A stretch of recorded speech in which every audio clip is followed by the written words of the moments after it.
What would you do if a billionaire left you $0, but changed your life forever? Tonight, I'm going to tell you about Noah Reyes, a broken single father who served his last table at a dying diner, expecting nothing but another empty night. Instead, he found a hidden note that would either destroy him or save everything he loved. This is a story about kindness when no one's watching, about being tested when you're already at your breaking point, and about how sometimes the smallest gesture can echo across hundreds of lives. Stay with me until the very end and comment what city you're watching from.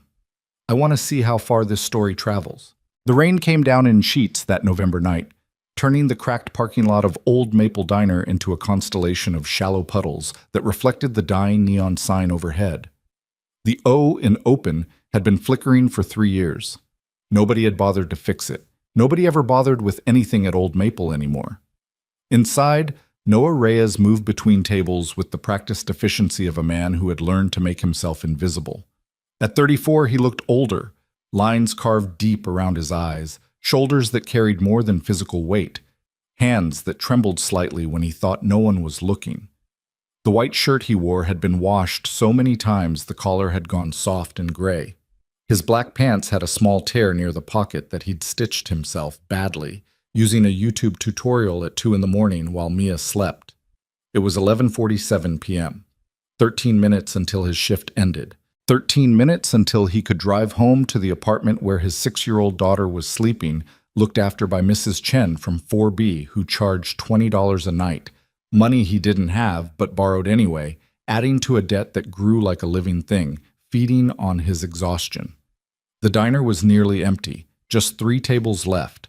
The college kid in the corner booth had been nursing the same cup of coffee for 2 hours, textbooks spread across the table, her eyes red from crying or studying or both.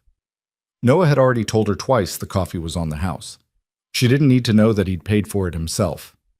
At table 7, a trucker named Big Mike was finishing his 3rd plate of meatloaf, talking too loud about politics, his voice bouncing off the tired walls. Noah had learned to nod and smile, to agree without agreeing, to make everyone feel heard even when he was dying inside. And then there was the woman at table 12.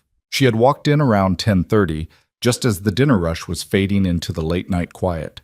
Noah had noticed her immediately, not because she was beautiful, though she was, in that sharp, expensive way that made you aware of every cheap thing around her, but because she didn't belong.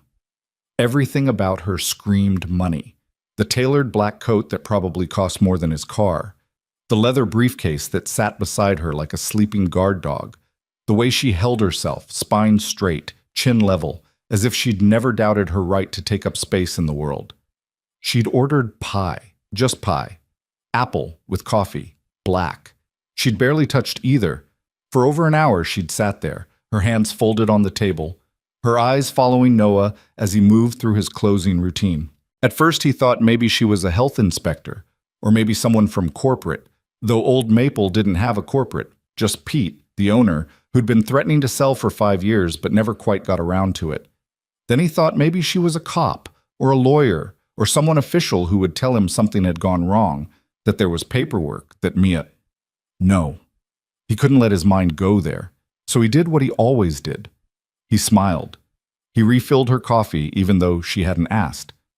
He asked if everything was okay with her pie. She'd looked up at him with eyes that seemed to calculate something, some invisible equation, and said simply, "It's perfect." Her voice was measured, controlled, like someone who'd learned long ago that every word was a negotiation. Now, as the clock crept past midnight, she was the last one. Big Mike had left 10 minutes ago, pressing a $5 bill into Noah's hand and telling him to get something nice for the kid. The college girl had finally packed up, whispering thank you, so quietly Noah almost missed it. Just the woman in the expensive coat, still sitting, still watching. Noah approached slowly, pulling the check from his apron pocket. His feet ached, his back ached, everything ached. He'd worked 14 hours today, 6 at the warehouse loading dock, 8 at the diner. Tomorrow he'd do it again, and the day after that, and the day after that, until something broke. Until he broke. "Can I get you anything else, ma'am?" His voice was gentle, practiced. the voice of someone who'd learned that kindness sometimes paid better than efficiency. She looked up at him, and for a moment, something flickered across her face. Recognition, maybe, or satisfaction, or something else he couldn't name. "No, thank you." She reached for her briefcase, pulled out a wallet that was probably worth more than everything Noah owned. "The pie was lovely. You've been very attentive." "Just doing my job, ma'am." "Is that all it is?" She tilted her head slightly. "A job?" The question caught him off guard. Most customers didn't ask questions like that. Most customers didn't ask questions at all.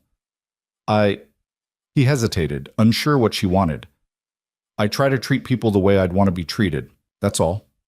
She nodded slowly, as if he'd confirmed something. Then she stood, gathering her coat and briefcase with practiced efficiency. She left 3 $20 bills on the table, exact change for a $7 check. No tip. Noah felt the familiar drop in his stomach, the little death that happened every time a table stiffed him. He knew it was stupid to expect tips, knew that people had their own problems, their own reasons. But God, he'd been counting on it.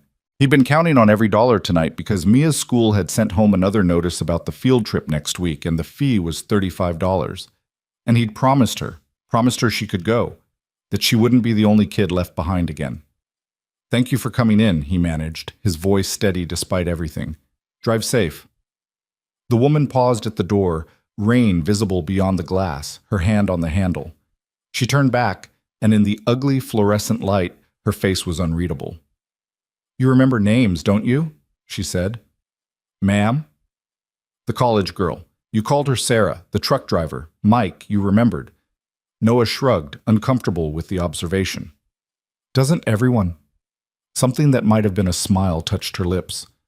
"No," she said quietly. "They don't." Then she was gone, disappearing into the rain and the night, leaving Noah alone in the empty diner with the smell of old coffee and the weight of another day survived, but not one. He moved mechanically through his closing routine. Cleared table 12. Stacked the dishes, wiped down the surface. The 320s went into the register. He tried not to think about the $35, about Mia's face when he'd have to tell her sorry, honey, maybe next time, even though they both knew next time never came.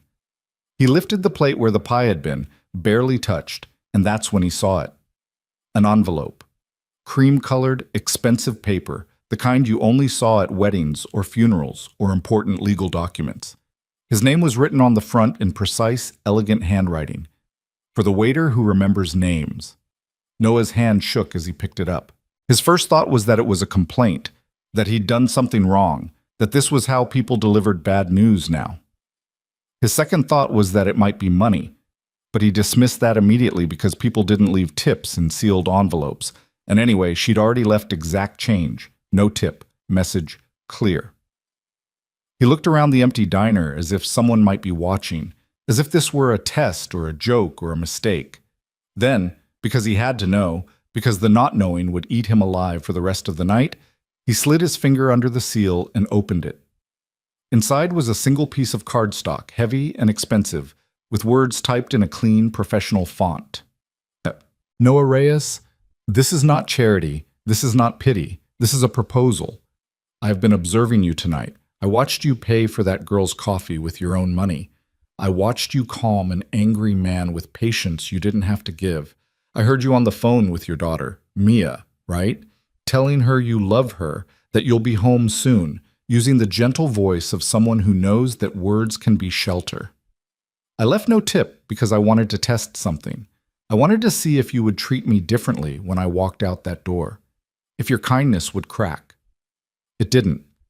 You wished me a safe drive home even though I'd given you nothing. I need someone like you. My company needs someone like you. The world needs someone like you. Come to Ward Industries tomorrow at 10 a.m.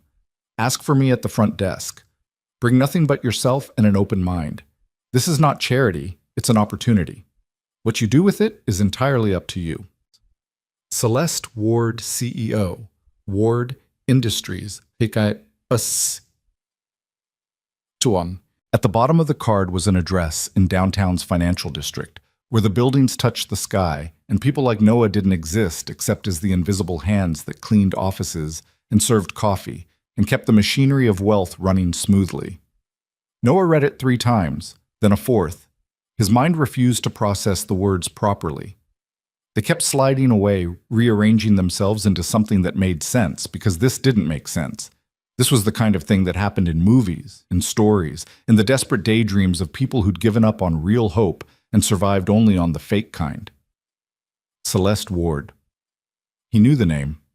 Everyone knew the name. Ward Industries was one of the biggest tech companies on the East Coast. Artificial intelligence, green energy, venture capital, a dozen other things Noah didn't fully understand but knew represented the kind of money that could buy countries. And she'd been sitting in Old Maple Diner, watching him, testing him. His first instinct was that it was fake, a scam, some elaborate identity theft scheme. His second instinct was to throw it away, to pretend he'd never seen it, because hope was dangerous and disappointment was worse than no hope at all.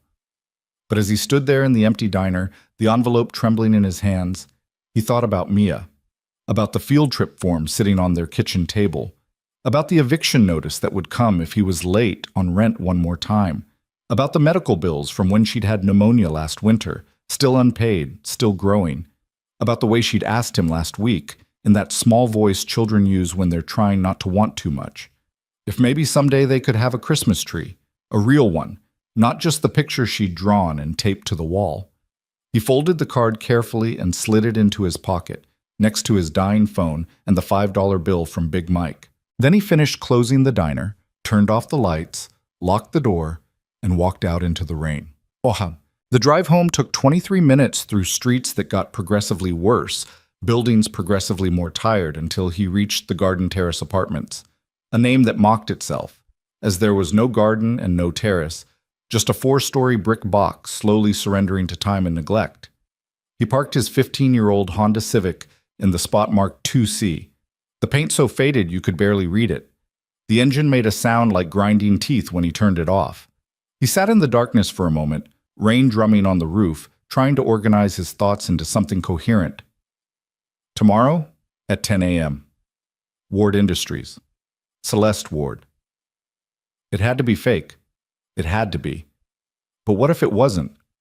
He climbed the stairs to the second floor, his legs heavy with exhaustion. The hallway smelled like old carpet and someone's cooking, something with curry, probably the Patels in 2E. At his door he paused, listening. Silence. Good. Mia was asleep. Mrs. Chen opened her door before he could knock, as if she'd been waiting. She was 76, thin as paper, with eyes that saw too much. "She's been asleep since 8:30, Mrs. Chen whispered. "No nightmares tonight." Relief flooded through him. The nightmares had been bad lately. Mia dreaming about her mother, about the accident, about losing Noah too. He'd held her through too many 3 a.m. panic attacks, promising her that he wasn't going anywhere, that she was safe, that everything would be okay, lying, always lying, because he didn't know if any of it was true. "Thank you, Mrs. Chen. I'll get you the money tomorrow. I promise." She waved a hand, cutting him off. "You give me when you have it. The baby needs you more than I need money. Now go. You look dead on your feet." He wanted to argue, to insist, to maintain some dignity, but he was too tired. He just nodded and slipped into his apartment. It was small, very small.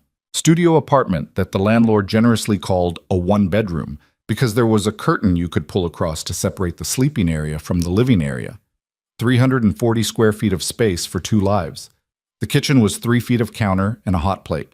The bathroom was the size of a closet. The window looked out onto a brick wall. But it was clean. God, it was clean. Noah made sure of that. And it was warm, and it was theirs. Mia was curled up on the bed they shared, buried under her favorite blanket, the purple one with stars that was getting too small for her, but that she refused to give up. Her dark hair spilled across the pillow, and in sleep she looked peaceful in a way she rarely did awake. 6 years old and already worried about money, about making things harder for Daddy, about being good so he wouldn't leave like Mommy did. It broke his heart every single day. Noah changed quietly, pulling on sweatpants and an old t-shirt, moving by muscle memory in the darkness. He sat on the edge of the bed, careful not to wake her, and pulled the envelope from his pocket. In the dim light from the street lamp outside, he read the card again.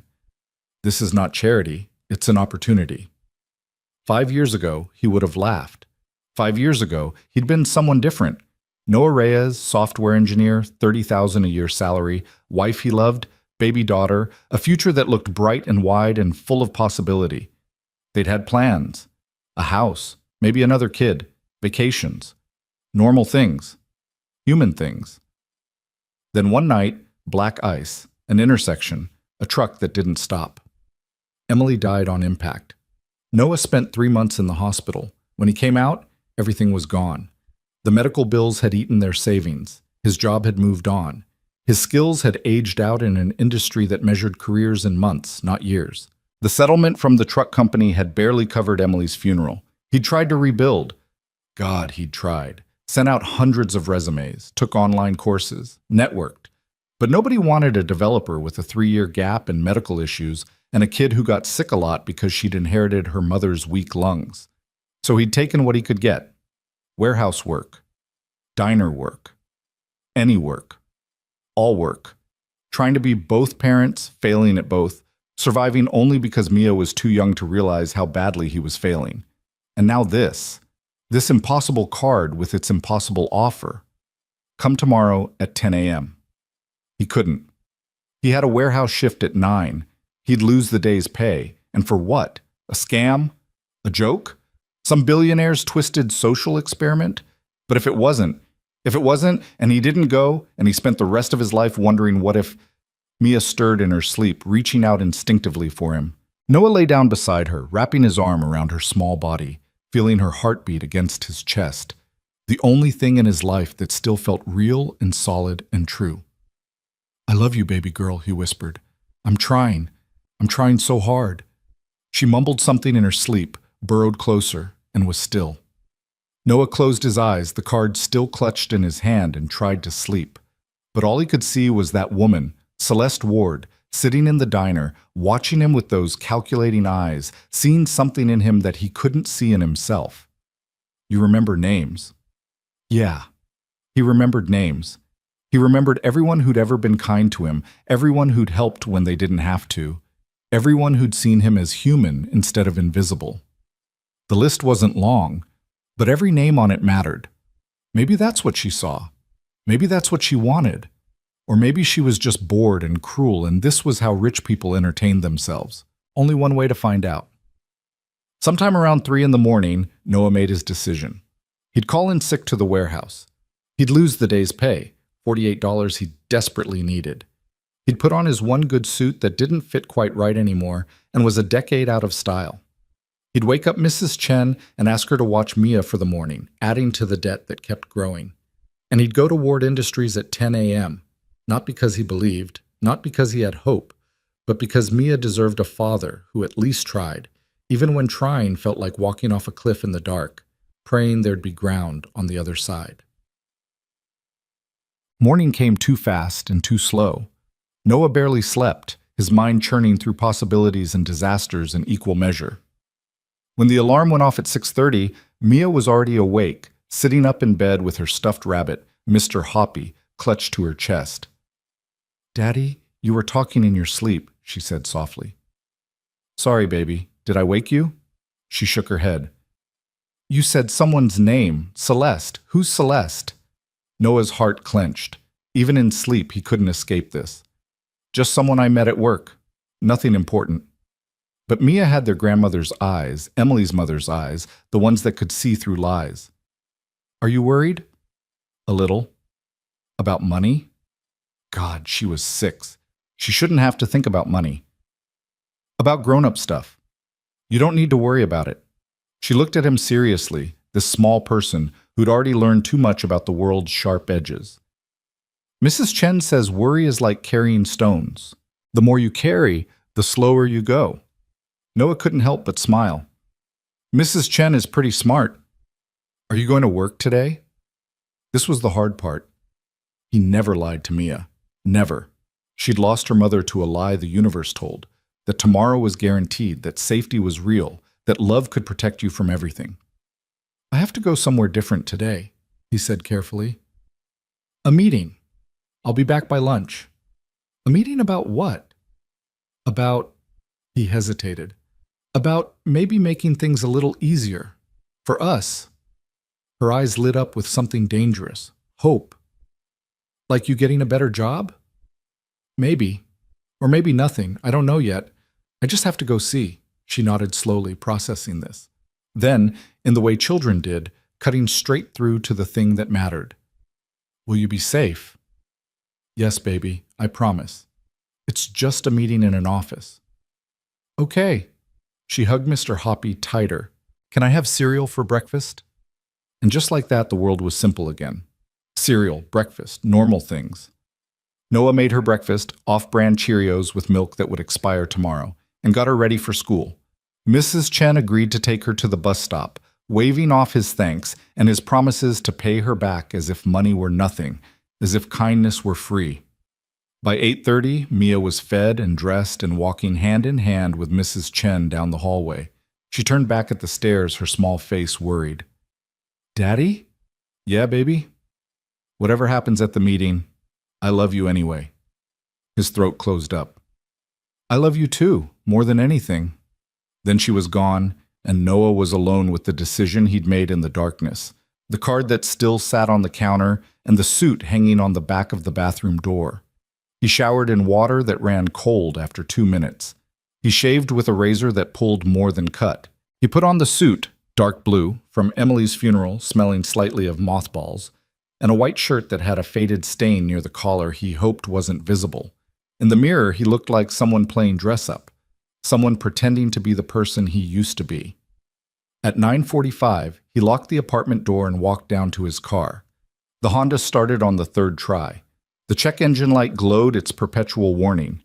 He had a quarter tank of gas and $12 in his wallet. The financial district was 20 minutes away in good traffic, 40 in bad. Noah drove carefully, aware that one mistake, one accident, one ticket he couldn't afford to pay would topple the whole precarious tower of his life. The buildings grew taller as he drove, glass and steel monuments to success and ambition and money. So much money that it became abstract, meaningless, a different language entirely. Noah's stomach twisted with each block. He didn't belong here. These were buildings for people who'd never worried about rent, who'd never had to choose between medicine and food, who'd never worn shoes with holes they covered with cardboard. Ward Industries occupied floors 40 through 52 of the Sterling Tower, a spike of silver glass that caught the morning sun and threw it back like a challenge. Noah parked in a public garage 3 blocks away because he couldn't afford the parking at the building, $25 for the first hour, and walked the rest of the way. The lobby was marble and gold and the quiet hum of wealth, a fountain in the center that probably cost more than his life.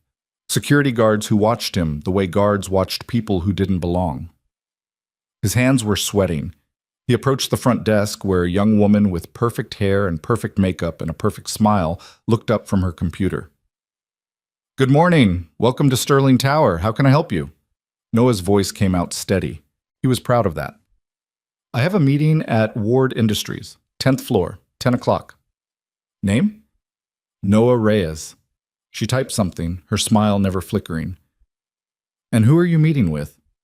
This was the moment. This was where it would fall apart, where she'd look confused, where he'd realize it was all a mistake or a joke or a dream. Celeste Ward. The woman's fingers paused. She looked up at him, really looked, and something in her expression shifted. Surprise, maybe, or curiosity, or assessment. One moment, please. She picked up a phone, spoke quietly, listened, nodded. When she hung up, her smile had changed. It was real now, uncertain. Mr. Reyes, please take the elevator to the 50th floor. You'll be met there. Thank you. Good luck, she added, and he didn't know if she was being polite or if she knew something he didn't. The elevator was glass on one side, showing the city falling away as he rose. Noah watched the ground shrink, watched his old life get smaller and smaller until it was just one tiny point among millions, indistinguishable, forgettable. The doors opened at 50 with a soft chime that sounded like money. A man in an expensive suit was waiting, mid-40s, black, with the kind of presence that made you stand straighter without meaning to. He extended a hand. Mr. Reyes, I'm Marcus Thompson, Ms. Ward's executive assistant. Thank you for coming. She's waiting for you. Noah shook his hand, aware of his own calluses against Thompson's smooth palm. Is this real? Something that might have been amusement flickered across Thompson's face. Let's find out. Follow me, please. They walked through spaces that didn't feel like offices so much as temples to success. Glass everywhere. Art that Noah recognized from museums he'd taken Mia to on free days. Views of the city that made you feel like a god. And people. So many people moving with purpose and confidence and expensive clothes, talking about markets and acquisitions and projections, speaking languages Noah had once known but had forgotten. Finally, they reached a corner office. Thompson knocked once, then opened the door. "Mr. Reyes, Miss Ward." The woman from the diner sat behind a desk the size of Noah's entire kitchen, but she wasn't looking at papers or computers or any of the trappings of power. She was looking at him with those same calculating eyes, seeing something he still couldn't name. "Thank you, Marcus. Please hold my calls." "Of course." The door closed with a soft click, and Noah was alone with Celeste Ward. She stood, walked around the desk, and gestured to a pair of chairs by the window. Not the formal interview setup, but something more casual, more human. "Sit, please. Coffee? Water?" "I'm fine, thank you." "You're terrified." It wasn't a question. Noah decided honesty was all he had. "Yes." "Good. That means you're smart." She sat across from him, not behind a desk or position of power, but as an equal, or at least pretending to be. "Did you bring the card?" He pulled it from his pocket, worn now from being held all night. She glanced at it and nodded. "I meant every word. This is not charity. This is not pity. I have a problem, and I think you might be the solution." "I don't understand." "I know. Let me explain." She leaned back, her fingers steepled.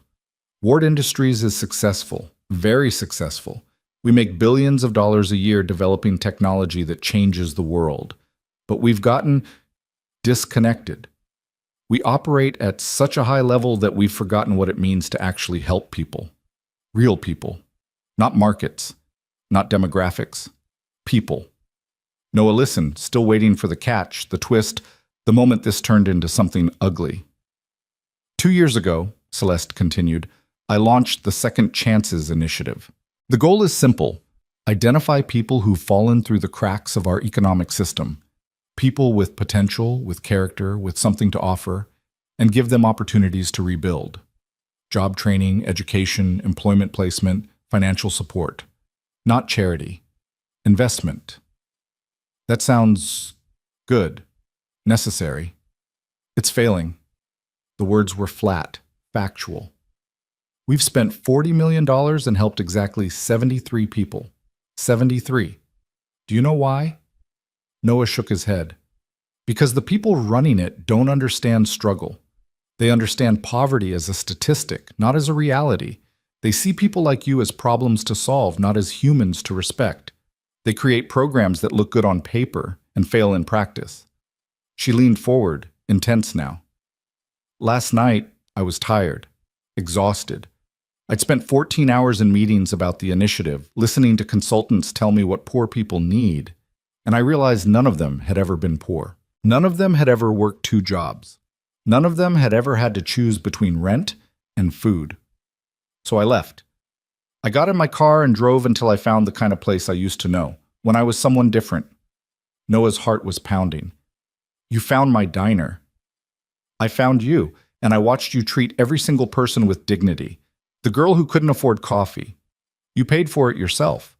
The trucker who was angry and loud, you calmed him without condescension. Your daughter on the phone, the love in your voice. And then when I left you nothing, when I tested whether your kindness was transactional, you still wished me a safe drive home. She paused, letting the words land. I don't need another consultant, Noah. I don't need another expert with a degree who's never struggled. I need someone who understands what it means to be invisible. Someone who treats people like people, not problems. I need you. The silence stretched out. Noah's mind was racing, tripping over itself, trying to catch up. To do what, exactly? To run it, the Second Chances initiative. To be the community outreach director. To take everything we've built and make it actually work. He almost laughed. Would have if it weren't so absurd. I'm a waiter and a warehouse worker. I don't have any qualifications for... You have the only qualification that matters. You give a damn, and you know how to see people. I don't have a degree. I didn't even finish. I don't care about degrees. I care about character. I watched you demonstrate more character in 1 hour than most of my employees show in a career. Noah shook his head, overwhelmed. What would this even mean? What are you offering? Celeste pulled a folder from beneath her chair, placed it on the small table between them. Salary of $75,000 a year, full benefits, health, dental, vision, 4 weeks paid vacation, and a full scholarship to any school in the state for your daughter, Mia, right? The name hit him like a physical blow. How do you? You said her name on the phone last night. I remembered, because that's what we do, isn't it? We remember names. Noah opened the folder with shaking hands, saw the contract, saw the numbers that seemed impossible, obscene, life-changing, saw words like comprehensive health coverage and educational endowment and retirement benefits, things he'd stopped believing were real. Why? The word came out broken. Why me? You don't know me. You don't know if I can do this. I could be anyone. You could be my mother. Celeste's voice changed, became softer, more human. 35 years ago, my mother was a waitress in a diner just like yours. Single mother, 2 kids, working herself to death for pennies, and one night, a customer noticed, really noticed, saw her, helped her, changed everything. She stood, walked to the window, looking out over the city. That customer was the founder of this company. He gave my mother a job, not out of pity. Out of recognition that talent and character don't have prerequisites. My mother became one of the best executives this company ever had. And when she died 5 years ago, she made me promise something. Celeste turned back, and Noah saw tears in her eyes that she didn't bother to hide. She made me promise to keep looking, to keep seeing, to never let success make me blind. So yes, Noah Reyes, I sat in your diner and I tested you, and you passed. Not because you were trying to, but because being decent is just who you are, even when no one's watching, even when it cost you something. Noah couldn't speak. His throat was too tight, his chest too full. I'm not asking you to decide right now, Celeste said. Take the folder home, read the contract, think about it. Talk to Mia. Take a week if you need to. But know this, I'm serious. This is real. And if you say yes, you'll change hundreds of lives, maybe thousands, starting with your own. Noah looked down at the folder, at the impossible promise it contained. $75,000. Benefits. A scholarship. A life where Mia could just be a kid, where he could be home for dinner, where they could have a Christmas tree and medicine and shoes without holes. I need to think, he managed. Of course. This is too much, too fast. I need time. I understand. Marcus will give you his card. Call him when you decide, or don't. The offer stands either way. Noah stood on shaking legs. The city stretched out beyond the window, vast and indifferent, and suddenly, impossibly full of hope he didn't trust. Ms. Ward. Celeste, please. Celeste. Thank you. For seeing me, for even considering Noah. She smiled, and it transformed her face into something warm. I'm not doing you a favor. You'd be doing me one. Remember that. He left in a daze, barely aware of Marcus pressing a business card into his hand, barely aware of the elevator descending, barely aware of walking back to his car. The folder felt like it weighed nothing and everything. The contract inside might as well have been written in a foreign language for all the sense it made to his scrambled brain. He sat in his Honda, in the parking garage, and finally let himself shake. Let himself feel the enormity of what had just happened. Let himself imagine, just for a moment, saying yes. And then he thought about Mia, about being home for dinner, about her having a real school, real opportunities, real choices, about her not growing up the way he had, afraid, invisible, always one crisis away from collapse. His phone buzzed. A text from Mrs. Chen. Mia home from school, all good, take your time. He looked at the time. 11:47 a.m. Exactly 12 hours since he'd found the card under that plate. 12 hours since his life had cracked open like an egg, spilling possibilities everywhere. Noah drove home slowly, carefully, The folder on the passenger seat beside him like a passenger with an opinion. He didn't know what he was going to do. Didn't know if he was brave enough to say yes or smart enough to say no. But for the first time in 5 years, he felt something he'd forgotten existed. Hope. Dangerous, terrible, beautiful hope. The apartment felt different when Noah walked through the door at noon. The same 340 square feet, the same worn carpet, the same water stain on the ceiling that looked like a map of somewhere he'd never go. But the folder in his hand changed the gravity of everything, made the walls feel both smaller and more precious, like he was seeing his life from the outside for the first time. Mia was at the kitchen table with Mrs. Chen, practicing her letters. She looked up when the door opened, and her whole face brightened in a way that made Noah's chest ache. "Daddy, you're home early!" He crossed the room and kissed the top of her head, breathing in the scent of her strawberry shampoo. Meeting didn't take as long as I thought. Mrs. Chen was watching him with those sharp eyes that missed nothing. The meeting went well. Noah set the folder on the counter, face down, casual. It was interesting. Interesting good or interesting bad? I'm not sure yet. He turned to Mia, who was looking between them with the worried expression children wore when they knew adults were speaking in code. "Hey, baby girl, how was school?" "Fine. We learned about butterflies. Did you know some of them fly thousands of miles? Mrs. Patterson said it's called migration, and they know the way, even though they've never been there before. That's pretty amazing." "Yeah." She went back to her letters, carefully tracing an uppercase B. "Daddy, can I ask you something?" "Always." "Is the meeting why you look scared?" Mrs. Chen made a soft sound in her throat. Noah knelt beside Mia's chair so they were eye level. "I'm not scared, honey, just thinking about some big decisions." "What kind of decisions?" "How did you explain this to a 6-year-old?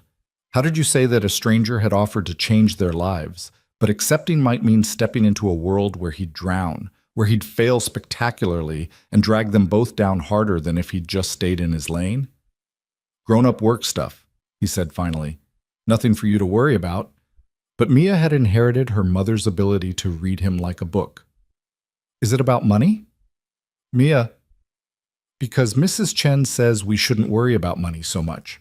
She says you work too hard and I should tell you that." Noah looked over at Mrs. Chen, who had the grace to look slightly embarrassed. "Mrs. Chen is very wise," Noah said carefully, "but it's my job to worry about money so you don't have to." "But what if the thing you're deciding makes it so you don't have to worry so much?" The question was so direct, so perfectly aimed at the heart of everything that Noah couldn't find an answer that wasn't a lie. Mrs. Chen stood, gathering her things with practiced efficiency. "I should go. Let you two talk." She paused at the door, one hand on the frame, and looked back at Noah. "Whatever's in that folder, whatever decision you're making, trust yourself. You've kept this girl safe and loved for 5 years with nothing but will and heart. That counts for something." Then she was gone, leaving Noah alone with his daughter and the weight of impossible choices. Mia went back to her letters, but her concentration was fractured, her B's coming out lopsided. After a minute, she put down her pencil and looked at him with Emily's eyes, dark and serious and far too old for her face. "The field trip permission slip is due Friday," she said quietly. Noah's stomach dropped. He'd been so lost in the chaos of the past 12 hours that he'd completely forgotten. The $35. The promise he'd made. "I know, baby. I haven't forgotten. It's okay if I can't go." Her voice was small, practiced, the voice of a child who'd learned too young how to be disappointed gracefully. "Madison said field trips are boring anyway." "Madison's wrong. Field trips are important. You should go." "But you're going. I promise." The words came out with more certainty than he felt, because if he said yes to Celeste Ward's offer, $35 would become nothing, a rounding error, the kind of money he wouldn't even think about. But if he said no, if he let fear keep him safe and small, then $35 was still a crisis, still a choice between her field trip and keeping the lights on. That night, after Mia was asleep, Noah sat at the kitchen table and opened the folder. The contract was 23 pages long. He read every word, twice, looking for the trap, the catch, the fine print that would explain why this was too good to be true. But the language was clear, almost generous.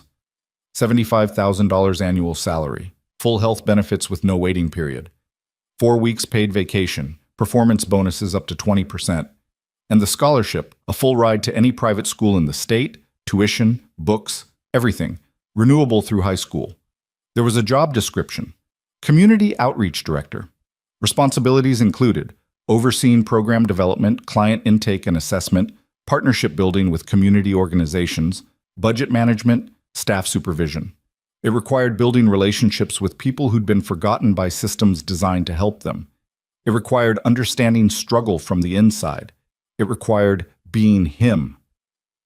He found his old laptop, a dinosaur from his previous life that took 5 minutes to boot up, and searched for Celeste Ward. The results were overwhelming. Articles about her rise to CEO at 32, youngest in the company's history. Features about her aggressive expansion into green energy. Profiles calling her ruthless, visionary, brilliant, cold. A Forbes interview where she'd talked about her mother, the waitress who'd become an executive, the woman who'd taught her that talent had nothing to do with pedigree. It was all real. This wasn't a scam. Celeste Ward had sat in his diner, watched him work, and decided he was worth betting on. The question was whether he could bet on himself. He looked around the apartment, the peeling paint, the furniture from thrift stores, the crayon drawing of a Christmas tree taped to the wall because they couldn't afford a real one. Then he looked at Mia, sleeping peacefully in their shared bed, her small chest rising and falling, Mr. Hoppy clutched in her arms. What kind of father would he be if he said no? If he chose fear over possibility, safety over hope? But what kind of father would he be if he said yes and failed? If he proved that people like him didn't belong in those glass towers? If he lost this chance and ended up worse off than before? Noah pulled out his phone and stared at Marcus Thompson's business card. It was nearly midnight, too late to call, too early to know what he'd say if he did. His phone buzzed with a text. Unknown number. This is Celeste. I know you're awake, thinking in circles. Stop. The only wrong answer is the one based on fear. Sleep on it. CW. He stared at the message for a long time. Then, because he didn't know what else to do, he replied, How did you get my number? Her response came immediately. Marcus is very thorough. Also, your phone bill is 3 months overdue. One of the first things we'll fix if you say yes. Now go to sleep. Despite everything, Noah smiled. Then he turned off the phone, climbed into bed beside his daughter, and tried to rest. The next morning, he made his decision. He called Marcus Thompson at 8 a.m. before he could change his mind, before fear could talk him out of it. Mr. Thompson, this is Noah Reyes. I'd like to accept the position. There was a pause, then something that sounded like satisfaction in Thompson's voice. Excellent choice, Mr. Reyes. Can you come in this afternoon? We'll need to handle paperwork, run a background check, discuss start date. Say 2 o'clock? I work at the warehouse until 6. Not anymore, you don't. Call them. Give notice. We'll pay you through the transition. It was that simple. That fast. One phone call, and his life changed direction like a car taking a turn too sharp, tires squealing, hoping the physics worked out. Noah spent the rest of the morning in a daze. He called the warehouse, told them he was giving his 2 weeks' notice. His supervisor, a decent man who'd always treated him fairly, sounded genuinely happy for him. He called Pete at the diner, got his voicemail, left a stumbling message about moving on, thanking him for the opportunity. He didn't mention where he was going or why. It felt too fragile still, too likely to shatter if he spoke it out loud. At 1:30, he put on his funeral suit again and took Mia to Mrs. Chen's apartment. I have to go back to that office, he told Mia, kneeling in the hallway outside 4B. This is important, okay? This is about making things better for us. Are you going to take the job? Her eyes were wide, hopeful, scared. I already did. Really? Her whole face transformed. Really, really? Really, really. But it's going to be different, baby. I'll be working in an office, wearing suits, being around people who are different from us. It might be hard. Will you be happy? The question stopped him cold. Would he be happy? He didn't know. He knew he'd be terrified. Knew he'd feel like an imposter. Knew every day would be a battle against his own certainty that he didn't belong. But he also knew that when he came home, he'd actually be present. That Mia would have opportunities he'd never dreamed of giving her. That maybe, for the first time since Emily died, they could stop just surviving and start actually living. "I'm going to try," he said, "for both of us. I'm going to try." She hugged him fiercely, her small arms around his neck. "I'm proud of you, Daddy." And God help him, he believed her. Ward Industries felt less intimidating the second time, though Noah's hand still shook as he rode the elevator to the 50th floor. Marcus Thompson met him with a warm handshake and a folder even thicker than the first one. "Welcome aboard, Noah. May I call you Noah?" "Please." "Excellent. We have a lot to cover today. First, the boring but necessary legal items. Background check authorization, standard procedure, nothing personal, direct deposit information, tax forms, benefits enrollment. Then we'll discuss your start date and initial training schedule." They spent 2 hours in a conference room, Noah signing documents and trying not to feel overwhelmed by the scope of what he was agreeing to. The benefits package alone made his head spin. Health insurance with a $5 copay. Dental coverage that included orthodontics. Mia's crooked front teeth could be fixed. Vision insurance, life insurance, disability insurance. Things he'd stopped believing were real. "Now," Marcus said, sliding another packet across the table, "the education scholarship for your daughter. This is administered through the Ward Foundation separately from your employment. So even if you left the company, Mia's education would remain secure. I'll need you to fill out these forms indicating your school preferences." School preferences? The scholarship covers tuition, books, uniforms, extracurriculars, and meals at any private institution in the state. I've included a list of our partner schools. Oakmont Academy is excellent. Small class sizes, strong arts program, very nurturing environment for young children. Or if you prefer something with a STEM focus, wait. Noah's brain was struggling to process. Private school? Her public school is fine. She's doing well there. Marcus smiled gently. Of course, if you prefer to keep her where she is, the scholarship will be held in trust for future use. College, graduate school, whatever she needs. The choice is entirely yours. Private school. Noah had never even considered it. That was for other people's children, children whose parents could afford things like piano lessons and summer camps and tutors. But now it was possible. Now Mia could have teachers who weren't overwhelmed and exhausted, classrooms that weren't overcrowded, resources that weren't rationed. Can I think about it? Absolutely. No rush. The important thing is the support is there. Marcus checked his watch. We have one more item on today's agenda. Miss Ward would like to see you in her office. Noah's stomach tightened. Is something wrong? On the contrary, she wants to discuss your first project. Celeste's office looked different in afternoon light, warmer somehow, less intimidating.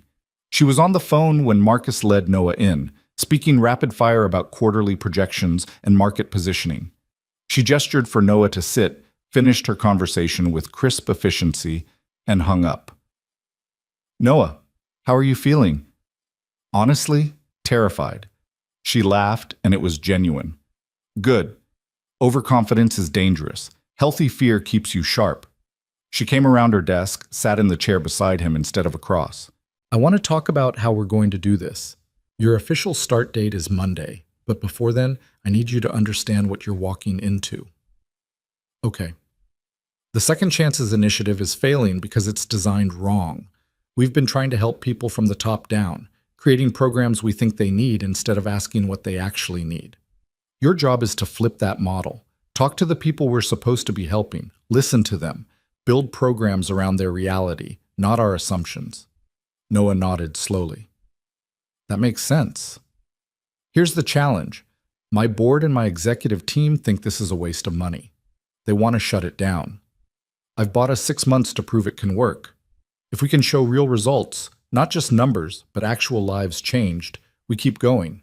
If not, the program dies and I lose the political capital to try again. The weight of that settled on Noah's shoulders. No pressure then. Enormous pressure. Which is why I need you to be honest with me, always. If something isn't working, say so. If you need resources, ask.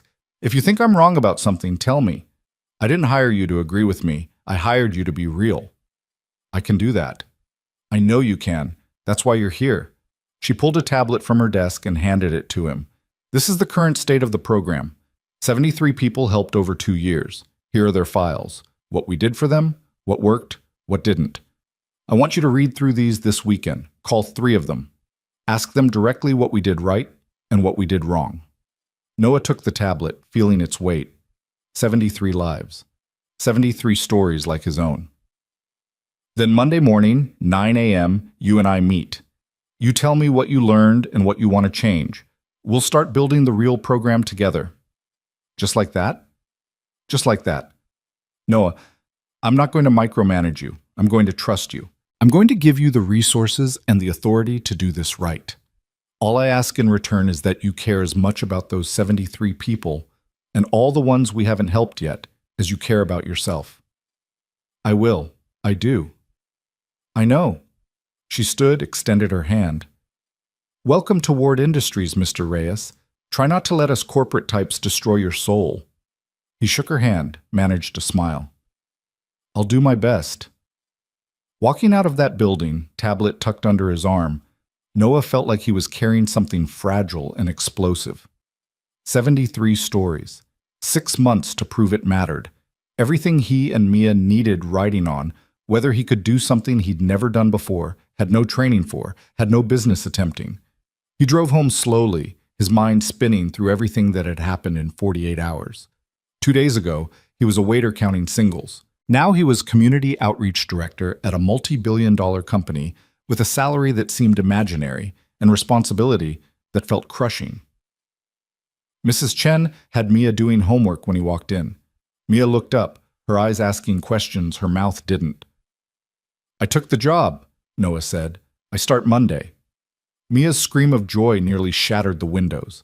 She launched herself at him, and he caught her, spun her around, let himself feel happy for the first time in years without waiting for the other shoe to drop. Does this mean we can get the Christmas tree? The real one? Noah laughed, actually laughed. Yeah, baby, we can get the Christmas tree. And I can go on the field trip? You can go on every field trip. She hugged him tighter, and he felt her tears against his neck. Happy tears, relief tears, tears of a child who'd been carrying too much weight for too long and finally got to set it down. That night, after Mia was asleep, Noah sat at the kitchen table and opened the tablet. 73 files. 73 people who'd been chosen for help. He started reading. Maria Santos, single mother of 4, given job training and childcare subsidies. Employed for 6 months, then lost the job when her childcare fell through. Now back where she started. David Park, former teacher who'd been blacklisted after blowing the whistle on corruption, given legal support and career counseling, currently working part-time at a call center, overqualified and underemployed. James Wilson, recovering addict, clean for 2 years, given housing support and job placement, relapsed after 3 months when his sponsor died. Now homeless again. The stories went on, good intentions, generous support, and then life happening, the way life always did, and the safety net disappearing because programs had end dates and rules and limitations. Noah made notes on the tablet, his handwriting awkward with the stylus. But the patterns were clear. The initiative had given people fish instead of teaching them to fish. Worse, it had given them fish and then taken the fish away after 90 days and wondered why they were hungry again. Around midnight, he called the first number on Celeste's list. Maria Santos answered on the 3rd ring, her voice wary. Hello? Ms. Santos? My name is Noah Reyes. I'm calling from Ward Industries about the Second Chances initiative. Is this a bad time? Silence. Then, are you calling to tell me I owe money? Because I already told them I can't pay back the childcare subsidies. I tried, but no ma'am. You don't owe anything. I'm calling because I'm taking over the program, and I wanted to ask you some questions about what worked and what didn't, about what we could have done better. More silence. He could hear children in the background, television sounds, life sounds. You really want to know? I really want to know. She laughed, bitter. Okay, here's what you could have done better. You could have asked me what I needed instead of telling me. You could have given me childcare that didn't disappear after 6 months, like children stop needing care on a schedule. You could have understood that one bad day, one sick kid, one car breakdown could destroy everything. You could have treated me like a human being instead of a project with a deadline. Noah wrote furiously, his heart pounding. That's exactly what I needed to hear. What would have actually helped? Long-term support, flexible support. Someone who checked in and adjusted when life got complicated instead of just cutting me off. And community, other people going through the same thing. We could have helped each other if you'd connected us instead of treating us like we're all in competition for scraps. They talked for 40 minutes. By the end, Maria was crying, and so was Noah.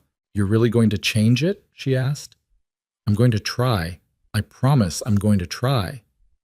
Then do one thing for me. Remember that we're not broken. We're not failures. We're people who got knocked down by a system that wasn't designed for people like us. If you remember that, you'll do okay. He called 2 more people that night, heard 2 more versions of the same story. Good people, bad luck. Systems that gave up on them the moment they stumbled. By 3 a.m., Noah had filled 20 pages of notes. His eyes burned, his hand cramped, but he understood now what Celeste had seen in him, what she needed. She didn't need someone who knew how to run a program. She needed someone who knew how it felt to be the program's target, to be seen as a problem to solve instead of a person to support. She needed someone who would remember Maria Santos's face when she said, "We're not broken," who would carry that truth like a gospel. Saturday morning, Noah woke with his head on the kitchen table, the tablet still glowing beside him. Mia was already awake, sitting cross-legged on the bed, watching him with concern. "Did you sleep here all night?" "Yeah, baby. I was working." "Working on what?" How did he explain that he was trying to figure out how to help people who'd been helped badly before? That he was terrified of letting them down the way they'd been let down already? "Learning," he said finally. "Learning how to do my job right." She climbed off the bed, came to the table, looked at the screen full of notes in his messy handwriting. "Are these people you're going to help?" "I hope so." "Will you help them the way Mrs. Chen helps us?" Noah looked at his daughter, this small, wise person who saw things so clearly. "What do you mean?" "Mrs. Chen doesn't just watch me sometimes. She knows my favorite snacks. She knows I get scared during thunderstorms. She knows about Mommy." "She doesn't help us like it's a job. She helps us like we're family." And there it was, the answer he'd been circling around all night. You couldn't program that, couldn't systematize it, couldn't put it in a budget spreadsheet or a quarterly report. You just had to care, had to see people as people, not problems, had to remember that behind every case file was a Maria Santos with 4 kids and dreams that kept breaking, a David Park who'd tried to do the right thing and got punished for it, a James Wilson fighting demons every single day, had to help them like family. "You're pretty smart, you know that?" Noah said. Mia grinned. "Mrs. Chen says I get it from you." Sunday. Noah spent the whole day with Mia. They walked to the park, the one with the broken swings that the city kept promising to fix. They got ice cream from the bodega, single scoops, because he still couldn't quite believe the money was real, couldn't quite let himself spend freely yet. They lay on the grass and watched clouds drift by, and Mia pointed out shapes while Noah tried not to think about Monday, about walking into that glass tower and pretending he belonged there. "Daddy?" Mia's voice was soft. "Are you going to be different now?" "Different how?" "Like, are you going to be busy all the time? Are you going to forget stuff?" Madison's dad got a new job and now he's always on his phone and he missed her dance recital. Noah's chest tightened. "I promise I won't forget. The whole point of this job is so I can be there more, not less." "Okay." She was quiet for a moment. "I'm scared." "Of what?" "That it won't be real, that something will go wrong and we'll have to go back to the way things were. And it will hurt more because we thought it was going to be different." He pulled her close, this small person who'd already learned that hope was dangerous, that good things didn't last, that the universe was not kind to people like them. "I'm scared too," he admitted. "But we're going to try anyway, because that's what brave people do. They try even when they're scared." "Is that what Mommy would say?" Noah's throat closed. They didn't talk about Emily much anymore. It hurt too much. But now he forced himself to remember, to channel the woman who'd believed in him when he was just a broke college kid with more dreams than sense. Your mom would say that fear is just love in a scary mask, that being afraid means you care about something enough to worry about losing it, and she'd tell us to hold hands and jump together. Mia looked up at him, Emily's eyes in her small face. Then let's jump, Daddy.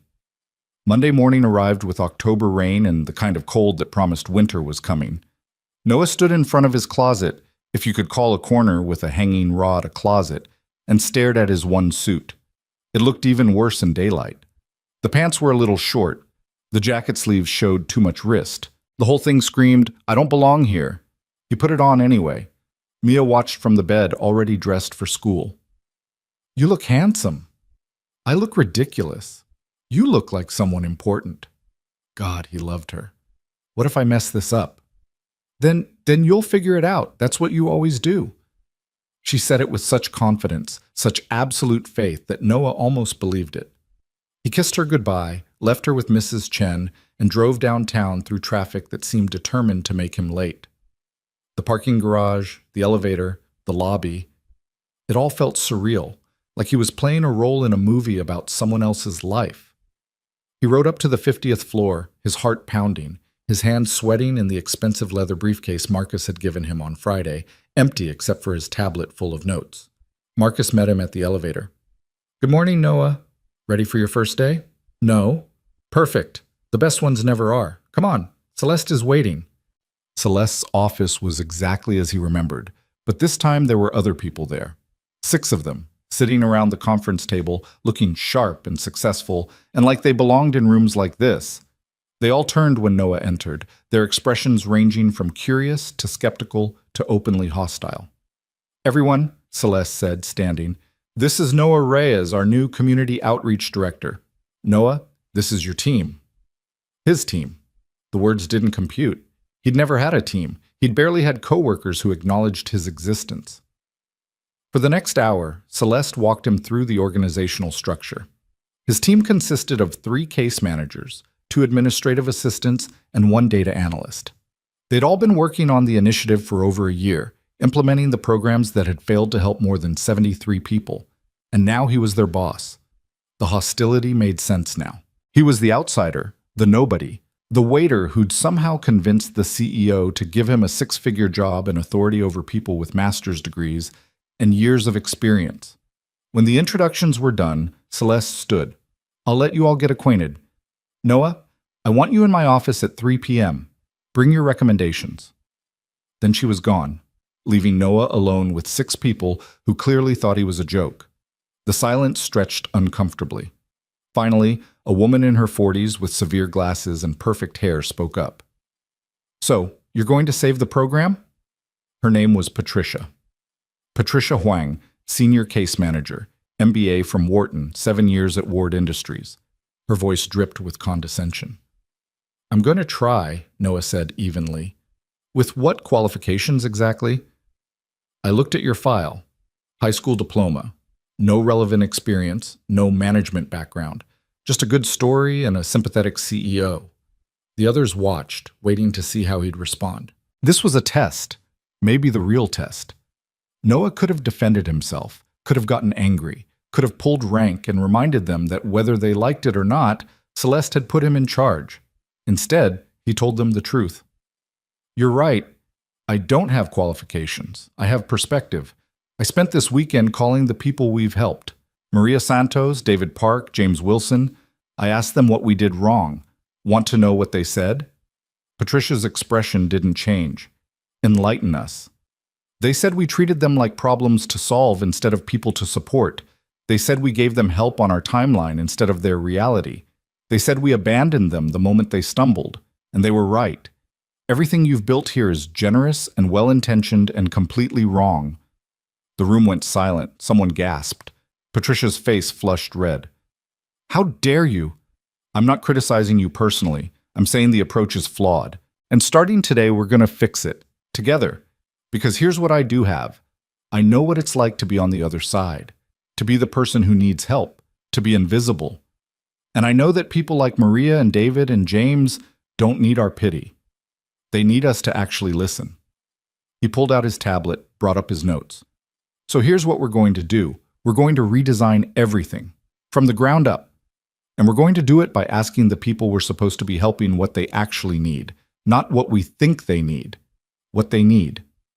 Patricia stood abruptly. This is absurd. I won't. You won't what? Noah's voice was quiet but firm. You won't try something different? Because what we've been doing isn't working. 73 people in 2 years. That's not a success. That's a failure with good PR. For a long moment, Patricia just stared at him. Then, slowly, she sat back down. Fine. What's your plan? And just like that, Noah stopped being a waiter pretending to be someone else. He became what Celeste had hired him to be. Someone who gave a damn and wasn't afraid to say so. The plan Noah laid out that morning was simple in concept, revolutionary in execution. They would stop treating the Second Chances Initiative like a charity dispensing predetermined aid packages and start treating it like what it should have been from the beginning. A partnership with people who knew exactly what they needed to rebuild their lives, if only someone would listen. Over the next 2 weeks, Noah's team conducted 53 interviews with people who'd been through the program. They met them in coffee shops, in parks, in their homes, anywhere they felt comfortable. Noah insisted on being present for every single one, taking notes in his cramped handwriting, asking follow-up questions that made Patricia raise her eyebrows, but eventually nod in understanding. The data analyst, a quiet man named Robert Chen, compiled the results into a presentation that Noah and Celeste reviewed on a rainy Thursday afternoon. The patterns were damning. 92% of participants said the program had helped initially, but failed to provide sustained support. 87% said they felt judged rather than supported. 74% said the rigid timelines and requirements had actually made their situations worse because missing a single appointment or deadline meant losing everything. It's a system designed to help people who don't actually need help, Noah said, pointing to the data on Celeste's enormous monitor. Someone who can make every appointment, meet every deadline, navigate bureaucracy without mistakes. That person doesn't need us. The people who really need us are the ones this system is designed to exclude the moment they have one bad day. Celeste leaned back in her chair, studying the numbers with an expression Noah had learned to recognize as her processing face. Recommendations? Tear it down. Build something new. Flexible timelines based on individual circumstances. Ongoing support instead of 90-day cutoffs. Peer networks so participants help each other instead of competing for resources. And most importantly, let them tell us what they need instead of us deciding for them. Budget implications? Higher per person cost, but better outcomes. We help fewer people initially, but actually help them. Build momentum, prove it works, then scale. The board will hate it. The board already thinks the program is a waste of money. Let's prove them wrong with results instead of trying to please them with numbers that don't mean anything.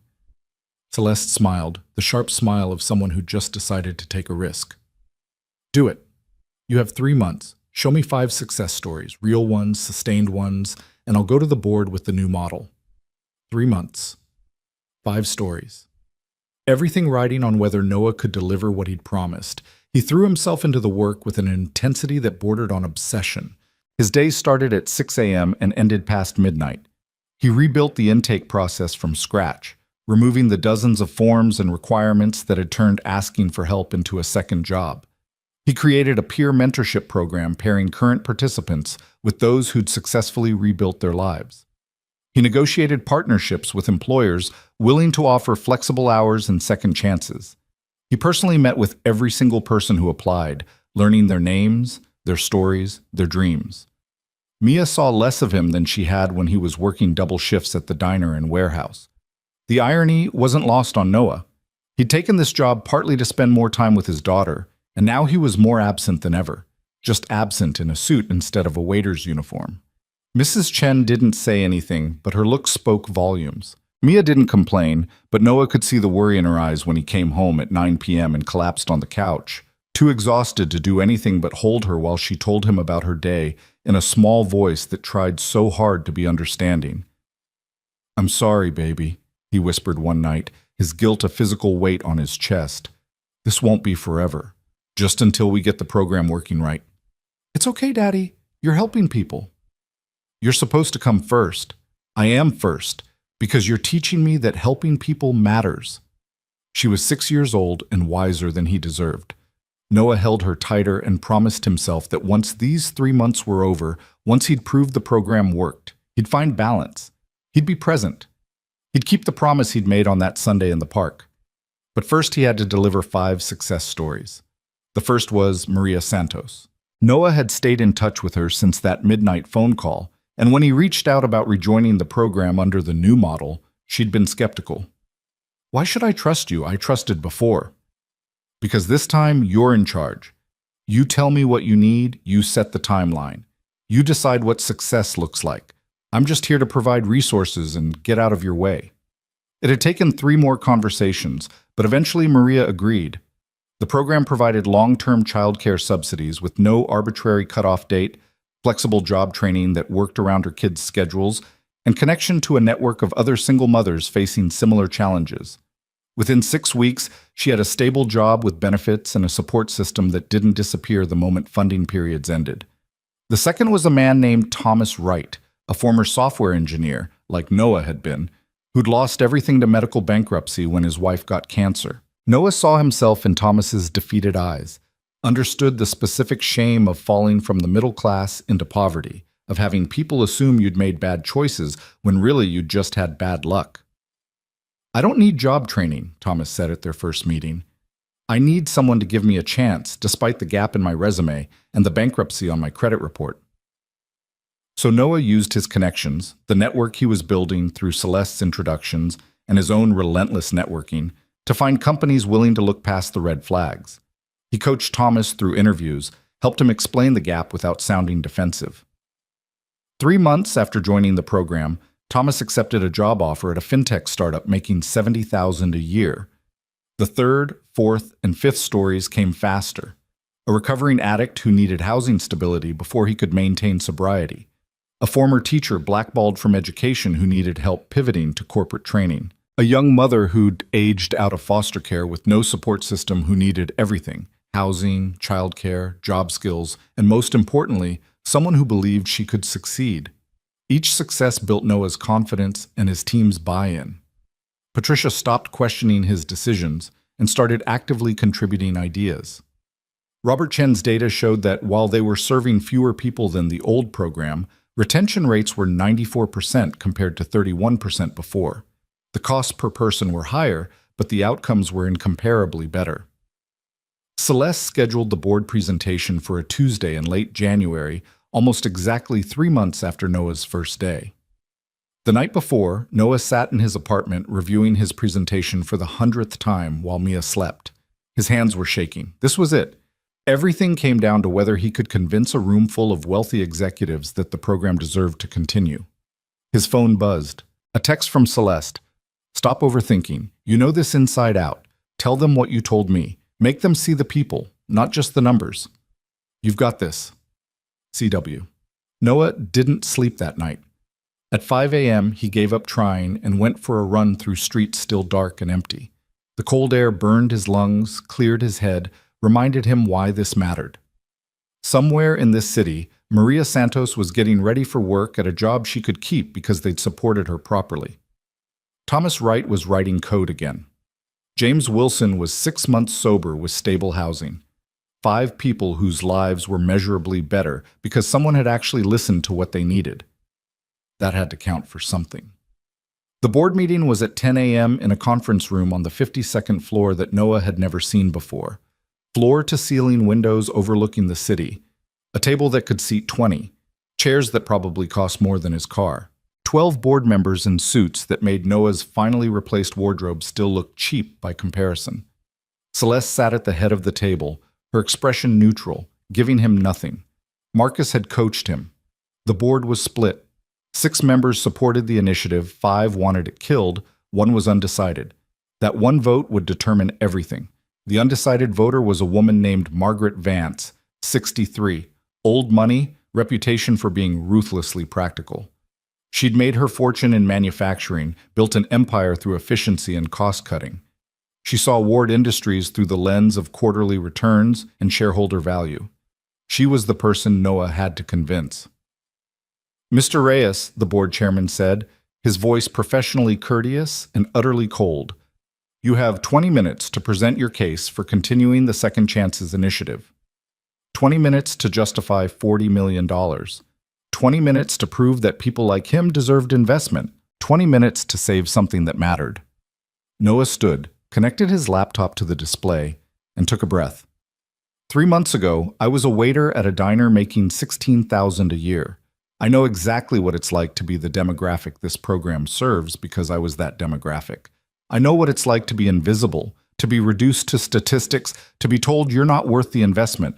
So I'm not going to talk to you about ROI or efficiency metrics or any of the language you're comfortable with. I'm going to tell you about 5 people whose lives changed because someone finally got this right. Margaret Vance raised an eyebrow. Several board members shifted uncomfortably. Celeste's expression didn't change, but Noah thought he saw the hint of a smile. He clicked to the first slide. Maria Santos and her 4 children smiling at the camera. This is Maria, single mother, working 3 part-time jobs, drowning. The old program gave her 6 months of childcare subsidies and job training. When the 6 months ended, her childcare fell through, she missed work, she lost her job. We called that a success because we'd served her. She called it a betrayal. He clicked to the next slide, showing Maria at her current job, wearing a professional uniform, pride evident in her posture. Under the new model, we asked Maria what she needed. She said long-term stability, not temporary fixes. We provided open-ended childcare support, connected her to other single mothers facing the same challenges, gave her job training that worked around her life instead of demanding her life work around us. Result? She's been employed for 12 weeks, her kids are stable, and she's paying taxes instead of using emergency services. The city wins. She wins. Everyone wins. He moved through each story methodically, making them human, making them real, refusing to let the board reduce them to numbers on a spreadsheet. Thomas Wright, whose medical bankruptcy wasn't a moral failure, but a failure of systems. James Wilson, whose addiction needed sustained support, not a 90-day countdown. Each story was specific, detailed, undeniable. The old program served 73 people in 2 years at a cost of $40 million, Noah said, pulling up Robert's data. That's $547,000 per person with a 31% sustained success rate. The new model serves fewer people, but with a 94% success rate. Within 3 years, each person we help successfully will have paid back their investment through taxes alone, not to mention reduced emergency service usage, reduced incarceration rates, and increased economic activity. Margaret Vance leaned forward. How do you scale that? We can't spend $500,000 per person if we want to help thousands. This was the crucial question. Noah had known it was coming. You don't scale it the same way. You scale it through community. Every person we help successfully becomes a mentor in the network. They help the next person, who helps the next. We provide the initial support, but the community provides the sustainability. Maria Santos is already mentoring 3 new participants. Thomas Wright is teaching coding classes to other people trying to break back into tech. The program becomes self-reinforcing. That's optimistic, Margaret said, her tone skeptical but not dismissive. What happens when someone fails? When they relapse or lose a job or stop engaging? We don't abandon them. That's the whole point. Failure isn't an end state, it's part of the process. The old model treated any setback as disqualification. The new model recognizes that rebuilding a life isn't linear. We stick with people through the setbacks, adjust support as needed, maintain the relationship. At what cost? Lower than you'd think, because the people in the network support each other. We're not paying professionals to provide 24/7 support. We're facilitating peer relationships that happen organically.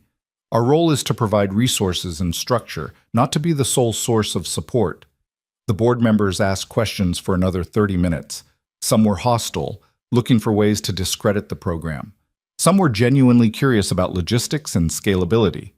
Margaret Vance asked the hardest questions, pushing Noah to defend every assumption, every projection, every claim. He answered them all honestly, admitting when he didn't know something, explaining his reasoning, always bringing it back to the people. Not demographics, not statistics. Maria, Thomas, James, and the others whose names he knew, whose children he'd met, whose dreams he'd listened to. Finally, the chairman called for a vote. All in favor of continuing the Second Chances initiative under Mr. Reyes's proposed model? 6 hands went up immediately. The supporters. 5 remained down. The opposition. Everyone looked at Margaret Vance. She sat perfectly still, her face revealing nothing, her hands folded on the table in front of her. The silence stretched out, seconds becoming eternities. Then, slowly, deliberately, she raised her hand. 7 in favor, 5 opposed. The motion passes. The Second Chances initiative will continue. Relief flooded through Noah so intensely he thought his legs might give out. Celeste was smiling now, openly, that rare, genuine smile that transformed her whole face. "Thank you, Mr. Reyes," the chairman said. "The board looks forward to your progress reports." The meeting ended. Board members filed out, some stopping to shake Noah's hand, others ignoring him completely. Margaret Vance approached last, studying him with sharp eyes. "You did well, but don't get comfortable. I voted yes because the data supports it, and because you made me care about those 5 people. But if this program doesn't deliver on your promises, I'll be the first one voting to kill it. Understood?" "Understood. Thank you, Ms. Vance." "Don't thank me. Prove me right." Then she was gone, and it was just Noah and Celeste in the enormous conference room overlooking the city. "You were brilliant," Celeste said quietly. "I knew you would be, but you exceeded even my expectations. I was terrified the entire time. Good terror, the kind that keeps you sharp." She walked to the window, looked out at the sprawling city below. "You bought us time, Noah. Now comes the hard part, delivering on everything you promised." "I know." "Are you ready for that?" Was he? Noah thought about the work ahead, about scaling the program, about managing expectations, about all the ways this could still fail. But he also thought about Maria's smile, about Thomas coding again, about James's 6 months of sobriety. "I'm ready."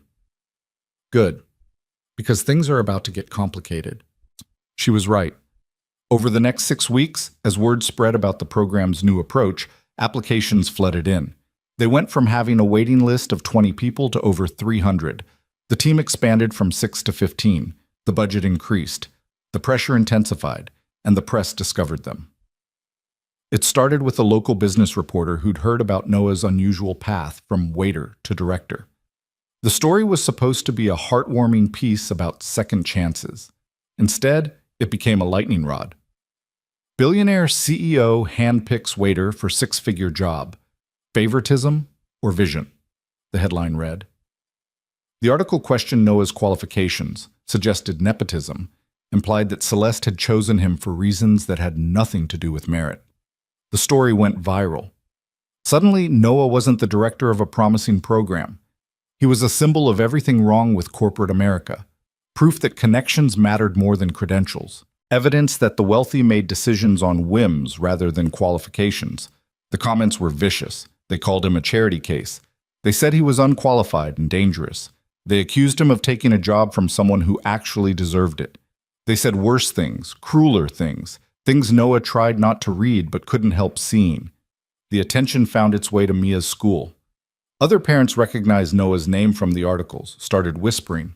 One mother pulled her child away when Mia tried to play with her at recess. Another made a comment at pickup about people who get ahead through connections instead of hard work, while staring pointedly at Noah.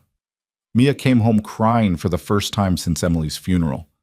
"Madison's mom says you didn't earn your job. She says you're a cheater." Noah felt something break inside him. He'd endured poverty, exhaustion, the grinding humiliation of being invisible. But watching his daughter pay the price for his choices was unbearable. That night, after Mia finally cried herself to sleep, Noah called Celeste. It was 11 p.m., but she answered on the first ring. "I saw the articles," she said before he could speak. "I'm sorry, Noah. This is my fault. I should have anticipated. I can't do this to her." His voice was raw. "Mia is being bullied because of me, because I took this job, because other people think I don't deserve it." "What are you saying?" "I'm saying maybe they're right. Maybe I am a charity case. Maybe I am in over my head. Maybe the best thing I can do for Mia is walk away before this gets worse." Silence on the other end. Then, Can I come over? What? Now? Yes, now. What's your address? Noah gave it to her, too tired to argue. 20 minutes later, there was a knock on his door. Celeste Ward, Billionaire CEO, standing in the hallway of Garden Terrace Apartments at 11:30 at night, looking as out of place as a diamond in a junkyard. She was carrying a bag. Can I come in? Noah stepped aside. She entered the tiny apartment, taking in the cramped space, the worn furniture, the crayon drawing still taped to the wall. She didn't comment on any of it. Instead, she walked to where Mia was sleeping and stood there for a long moment, watching the child's peaceful face. Then she knelt beside the bed, reached into her bag, and pulled out a book. A science textbook about butterflies, the expensive kind with glossy photographs and detailed diagrams. She placed it gently on the nightstand where Mia would see it when she woke up. You told me she's been learning about butterflies at school, Celeste said softly, standing. I remembered. Noah's throat tightened. Why are you here? Because you're thinking about quitting, and I needed to remind you why you can't. She turned to face him, and her expression was fiercer than he'd ever seen it. Those people mocking you, questioning you, saying you don't deserve this? They're wrong. They're wrong about you, and they're wrong about what qualifications matter. But Mia is watching you face the hardest thing you've ever faced and keep going anyway. Do you know what lesson she's learning right now? She's learning that other people's opinions don't define your worth, that courage means doing the right thing even when it costs you something, that her father is brave enough to withstand judgment for the sake of helping people who need it. She's 6 years old. She shouldn't have to learn that yet. No, she shouldn't, but she's learning it anyway because life is cruel and random and unfair. What matters is what you do with that lesson. Celeste sat on the worn couch, gestured for Noah to sit beside her. My mother faced the same thing when she took the job that changed our lives. People said she was a charity case, said she was sleeping with the boss, said she didn't deserve her position, and you know what she did? What? She proved them wrong, not by defending herself, not by arguing, by doing the work so well that eventually the criticism became white noise. It took 2 years, but eventually people forgot she'd started as a waitress. They only remembered that she was brilliant. Noah shook his head. I'm not your mother. I'm not brilliant. I'm just someone who cares. Caring is the most important qualification. Everything else can be learned. But you can't teach someone to see people as people instead of problems. You either have that or you don't, and you have it. The articles will blow over. There's already another scandal trending on social media. Next week, no one will remember your name. But the people you're helping will remember. Maria, Thomas, James, they'll remember. And the next 300 people waiting for your program will remember. That's what matters. She reached over, took his hand in hers. It was the first time she'd ever touched him outside of a professional handshake. I'm not asking you to do this for me or for Ward Industries or for your own ambition. I'm asking you to do it for everyone who's ever been dismissed, overlooked, told they don't deserve a chance. You're proof that the system is wrong. Don't let them make you doubt that. Noah looked at Mia sleeping peacefully, the butterfly book catching the dim light. He thought about Maria Santos telling him, "We're not broken." He thought about Thomas Wright coding again. He thought about all the people still waiting, still hoping, still believing that maybe someone would finally see them. What if I fail? He whispered. Then you fail trying to do something that matters. That's better than succeeding at things that don't.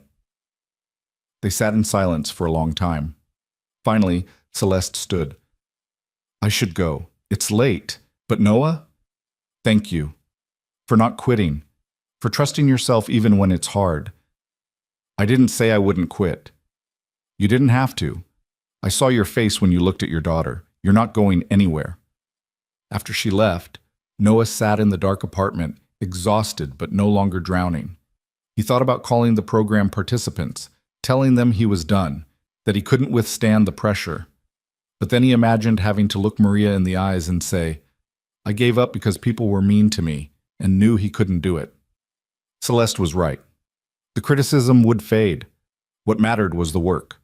He went to bed determined to weather the storm, to prove through results rather than arguments that he belonged exactly where he was. But the storm was worse than he anticipated. Over the next week, the articles multiplied. Local news picked up the story. A national blog wrote a scathing piece about billionaire savior complexes. Conservative outlets used him as an example of liberal virtue signaling. Progressive outlets criticized the program as a band-aid on systemic inequality. Everyone had an opinion, and none of them were about the actual work. Mia's situation at school worsened. Another child told her that her daddy was a fake director. A teacher made an offhand comment about qualified professionals within Mia's hearing.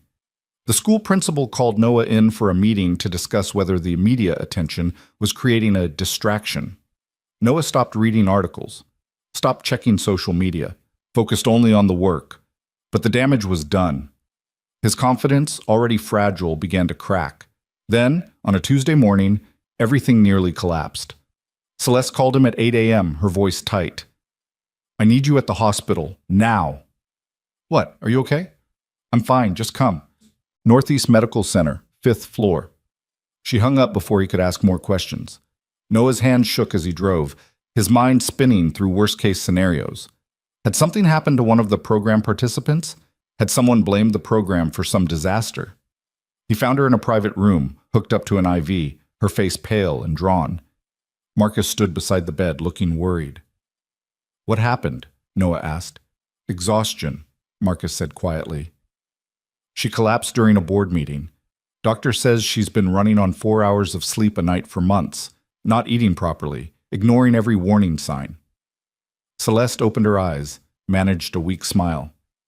"I'm fine. Just need fluids and rest. But there's a problem." "The board," Marcus said. "They're using this as ammunition. Emergency meeting this afternoon to discuss the Second Chances initiative. They're saying it's distracting Miss Ward from core business, causing stress, compromising her health. They're moving to shut it down." Noah felt the floor drop out from under him. "They can't. We have a 6-month commitment. We have results." "They can do whatever they want if they claim it's affecting my health," Celeste said, her voice strained. "And they're using your press coverage as evidence that the program is more trouble than it's worth." "Then I'll resign. I'll step down, find someone else to run it." "No." Celeste struggled to sit up, and Marcus gently pushed her back down. "That's exactly what they want. They want you to quit so they can say the program failed because we chose the wrong person. It proves their point." "So what do I do?"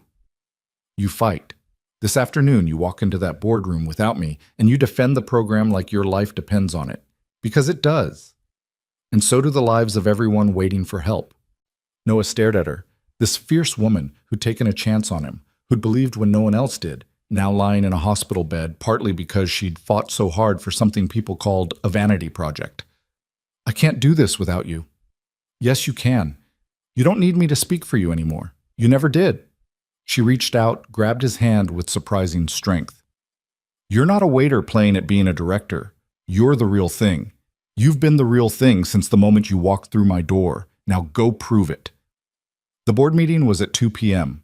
Noah had 4 hours to prepare, to figure out how to save the program without Celeste there to back him up. He sat in his office, the real office he still wasn't used to having, and stared at his notes, his data, his success stories. Then he thought about what Celeste had said that night in his apartment, about proving critics wrong through work, not words, about caring being the qualification that mattered most. And he thought about Mia's face when she'd asked if he was going to be different, if he was going to forget what mattered. At 1:30 p.m., Noah walked into the conference room on the 52nd floor. 12 board members. No Celeste. Margaret Vance sat at the head of the table now, her expression unreadable. "Mr. Reyes," she said formally, "thank you for joining us. We understand Ms. Ward's health crisis is partly related to stress from defending programs that aren't performing to expectations. We're here to discuss whether the Second Chances initiative should continue." This was it. The moment everything could fall apart. Noah stood at the head of the table, looked at the 12 faces staring at him with varying degrees of hostility and skepticism, and made a decision. He told them the truth, not the sanitized version, not the version designed to please them, the raw, honest truth about what the program was and why it mattered. "You're right," he said, his voice steady despite the terror coursing through him. "The Second Chances initiative is causing problems. It's making people uncomfortable. It's generating negative press. It's forcing this company to question assumptions that are easier left unquestioned. And if you shut it down today, your lives get simpler, your quarterly reports get cleaner, your public image gets safer. He paused, letting the words land. But here's what else happens. 300 people currently waiting for help go back to lives that are slowly killing them. 5 people whose lives we've already changed will lose their support systems and likely fall back into crisis. And you'll prove that Ward Industries talks about corporate responsibility, but doesn't actually mean it when it gets hard. Margaret Vance's eyes narrowed. That's a harsh assessment. It's an honest one. Ms. Ward is in the hospital because she's been fighting for this program while running a billion-dollar company and dealing with a board that questions every decision. That's not the program's fault. That's the cost of actually trying to change something instead of just talking about it. So you're blaming us? Another board member asked, his voice sharp. I'm saying that change is uncomfortable, that doing things that matter is hard, that if you shut down this program, you're choosing comfort over courage, and I can't stop you from making that choice. I'm just asking you to think about what it says.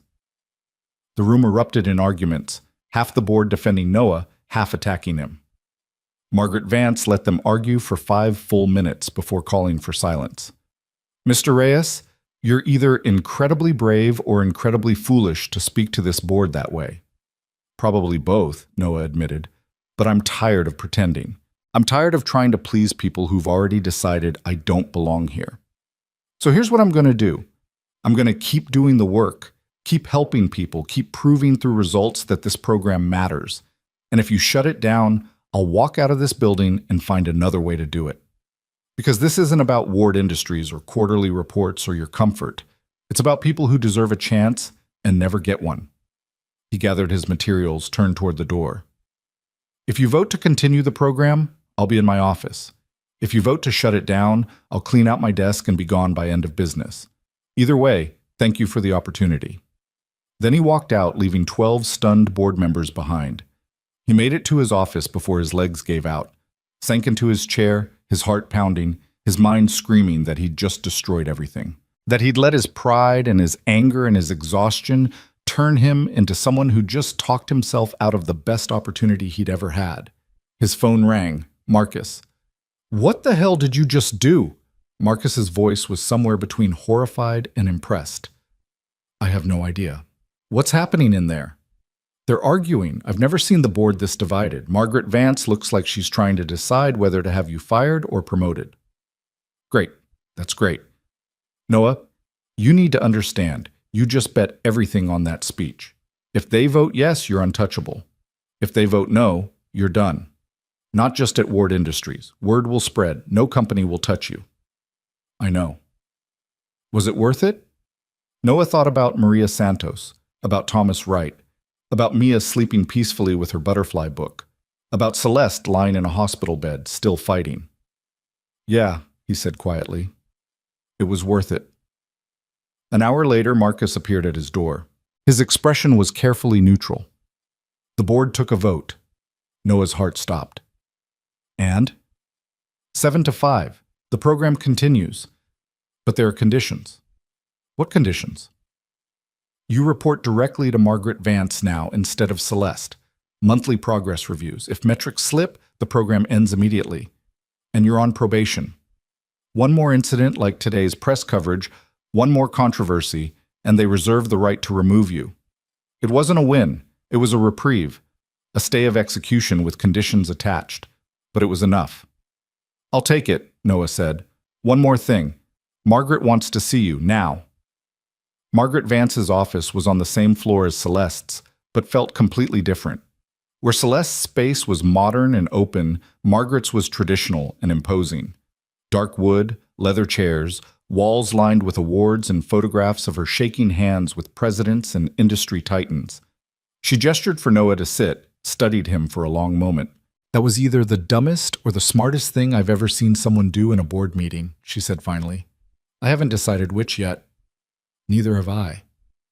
You could have played it safe, apologized, promised to do better. Probably would have gotten the same result with less drama. Probably. So why didn't you? Noah met her eyes. Because I'm tired of apologizing for caring. for being qualified in ways that don't fit on a resume, for believing that people deserve dignity and support instead of judgment. If this board wants someone who will play politics and massage egos, they hired the wrong person. Margaret actually smiled. That's what I thought. That's why I voted yes. I don't like you, Mr. Reyes. You're arrogant for someone with so little experience. But you're also the only person in this entire company who seems to understand that our responsibility extends beyond shareholder returns. She stood, walked to her window overlooking the city. My father was a factory worker, died at 53 from exposure to chemicals his employer knew were dangerous, but didn't protect him from. I built my fortune partly on the settlement my family received. So I understand exactly what you're trying to do with this program. I also understand why it threatens people. Change always does. She turned back to face him. I'm going to be watching you, Noah, closely. Not because I think you'll fail, but because I think you might succeed, and success makes people nervous. Can you handle that pressure? I'll have to. Good. Because if you can pull this off, if you can actually make the Second Chances initiative work at scale, you'll change how this entire industry thinks about corporate responsibility. That's worth protecting, even if it costs me political capital to do it. Noah left her office feeling like he'd survived something that should have killed him. When he got home that night, Mia was still awake, sitting at the kitchen table with the butterfly book Celeste had given her. Daddy, did you know that when butterflies migrate, they travel in groups, and the older ones teach the younger ones the route? And then those butterflies teach the next generation, so the knowledge stays alive forever? Noah pulled her into his lap, overwhelmed by the metaphor. That's exactly what we're trying to do with the program, baby. Help people who then help other people, who help even more people. So the kindness keeps traveling forward. Like what Celeste did for you? Yeah. Like what Celeste did for me. Mia was quiet for a moment, then, are the mean people still being mean? Some of them, but we're going to keep going anyway, because helping people matters more than what mean people say. Mrs. Chen says mean people are just scared people wearing a costume. Noah smiled despite his exhaustion. Mrs. Chen is the wisest person I know. That night, Noah called Celeste from the hospital phone Marcus had given him the number for. She answered drowsily, the medication making her voice soft. Did they vote? They voted yes, 7-5. The program continues. He heard her exhale in relief. Thank God. I was worried they'd use my collapse as an excuse. They tried, but I convinced them otherwise. How? I stopped trying to be what they wanted and just told them the truth. It either worked, or I would have been cleaning out my desk tonight. Celeste laughed weakly. That's my influence rubbing off on you. Or maybe that was always who you were and you just needed permission to show it. Maybe. Celeste, thank you for believing, for fighting, for everything. Thank you for proving me right, for being exactly what I saw in that diner, for not letting them make you smaller. They talked for a few more minutes before the nurse came to check her vitals, and Noah had to let her rest. As he hung up, he realized something fundamental had shifted. He'd stopped seeing himself through other people's doubt and started seeing himself through the eyes of the people he was actually helping. That made all the difference. The controversy faded over the next month, exactly as Celeste had predicted. New scandals took over the news cycle. The articles about Noah stopped trending. Life returned to something resembling normal, except normal now meant running a program that was actually working, actually changing lives, actually proving that the critics had been wrong. But Noah knew this was just the beginning. The real work, the sustainable, scalable work, was still ahead.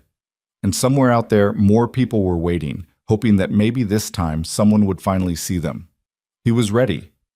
Not because he had all the answers or because the fear had gone away, but because he'd learned that courage wasn't the absence of fear. It was caring about something enough to keep going despite the fear. And he cared. God, he cared. 6 months after that brutal board meeting, the Second Chances Initiative had helped 147 people rebuild their lives. Not just helped, actually changed trajectories, created sustainable paths forward, proved that investment in human potential yielded returns that couldn't be measured only in quarterly reports. The numbers told one story: 96% retention rate, 83% of participants employed within 4 months, 71% reporting stable housing, 42 participants now serving as mentors to newer members of the program. The data was irrefutable, but Noah had learned that numbers only mattered to people who wanted to be convinced. For everyone else, you needed something more visceral, more immediate. You needed them to see faces, hear voices, understand that behind every statistic was someone's mother, someone's father, someone's child, whose entire world had shifted because someone finally listened.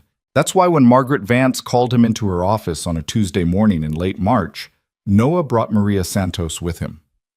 Margaret had been true to her word about watching him closely. Monthly meetings that felt like audits, questions that probed for weaknesses, a scrutiny that never quite felt friendly even when the results were good.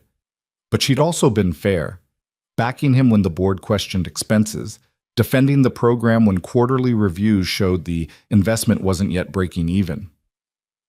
"Mr. Reyes," Margaret said when he entered with Maria, "I wasn't expecting a guest." "Maria Santos, meet Margaret Vance. Margaret, Maria is one of our first success stories. I thought you should hear directly from her what the program has meant." Margaret's expression was unreadable, but she gestured for them both to sit. "Very well. Ms. Santos, I understand you participated in the initiative?" Maria, who'd been nervous in the elevator, straightened her spine and met Margaret's eyes directly. "I did. Both versions, actually. The old one that failed me, and Mr. Reyes's version that didn't." "Tell me about that." For the next 20 minutes, Maria talked about working 3 part-time jobs and still falling behind, about the old program's rigid timelines that didn't account for real life, about her son getting sick the same week her childcare subsidy ended, about missing work, about everything collapsing in 72 hours. Then about Noah's program, about being asked what she needed instead of being told, about the peer support network that had become like family, about stability for the first time in years. "My oldest daughter wants to be a doctor," Maria said, her voice thick with emotion. "Before, I would have told her to dream smaller, to be realistic, because how could we afford it? Now I tell her to study hard because anything is possible. That's what this program gave me. Not just a job. Hope." Margaret was quiet for a long moment after Maria finished. Then she said, "Thank you for sharing that, Ms. Santos. It's important context." After Maria left, Margaret turned to Noah with an expression he couldn't quite read. "That was calculated. You brought her here to make a point." "I brought her here to remind both of us why this matters. The board loves data, but data doesn't cry when her childcare falls through. Maria does." "Fair point." Margaret pulled out a file, slid it across her desk. "The board is meeting next month to discuss expanding the initiative. If we approve it, we're talking about tripling the budget, expanding to 3 more cities, bringing on regional directors. This becomes one of our flagship programs, not a side project." Noah's heart raced. This was everything he'd been working toward. "That's incredible. What's the catch?" "The catch is that you'd need to step back from direct participant contact, become a real administrator, hire people to do the hands-on work while you manage strategy and scaling. Can you do that?" The question hit him harder than he expected. Step back?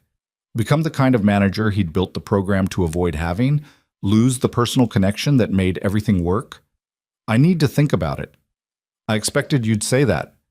"You have 2 weeks. But Noah, understand what's at stake. If you say no, we still expand, but they'll bring in someone else to run it.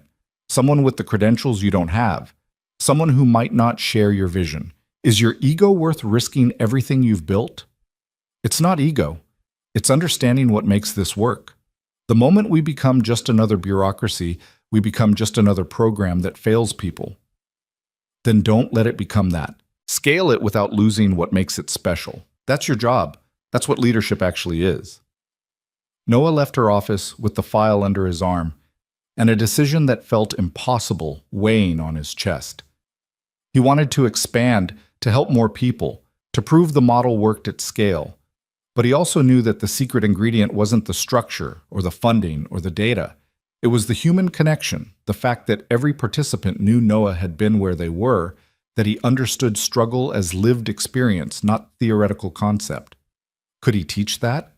Could he hire people who'd care the way he cared, who'd see people the way he saw them? He called Celeste from his office. She'd been back at work for 3 months now, but he still worried every time her voice sounded tired. "They want to expand," he said without preamble. "I know, Margaret told me they were considering it. This is good news, Noah. This is everything you wanted. They want me to step back, become an administrator, hire other people to do the actual work." Celeste was quiet for a moment. "And you're afraid that without you in the trenches, it won't be the same." "I'm afraid it'll become what it was before. Another program run by people who don't understand struggle, making decisions that look good on paper but fail in practice. So hire people who do understand. Hire people like you, people who've lived it, who care about it, who'll fight for it the way you have. The program works because of what you built, not just because of you personally. Have faith in the structure you created. What if I'm wrong? What if I scale it and it falls apart and we hurt more people than we help? What if you don't scale it and hundreds of people who could have been helped never get the chance? That's the other side of the risk, Noah. Inaction has consequences too." He knew she was right. The moral calculation wasn't between success and failure.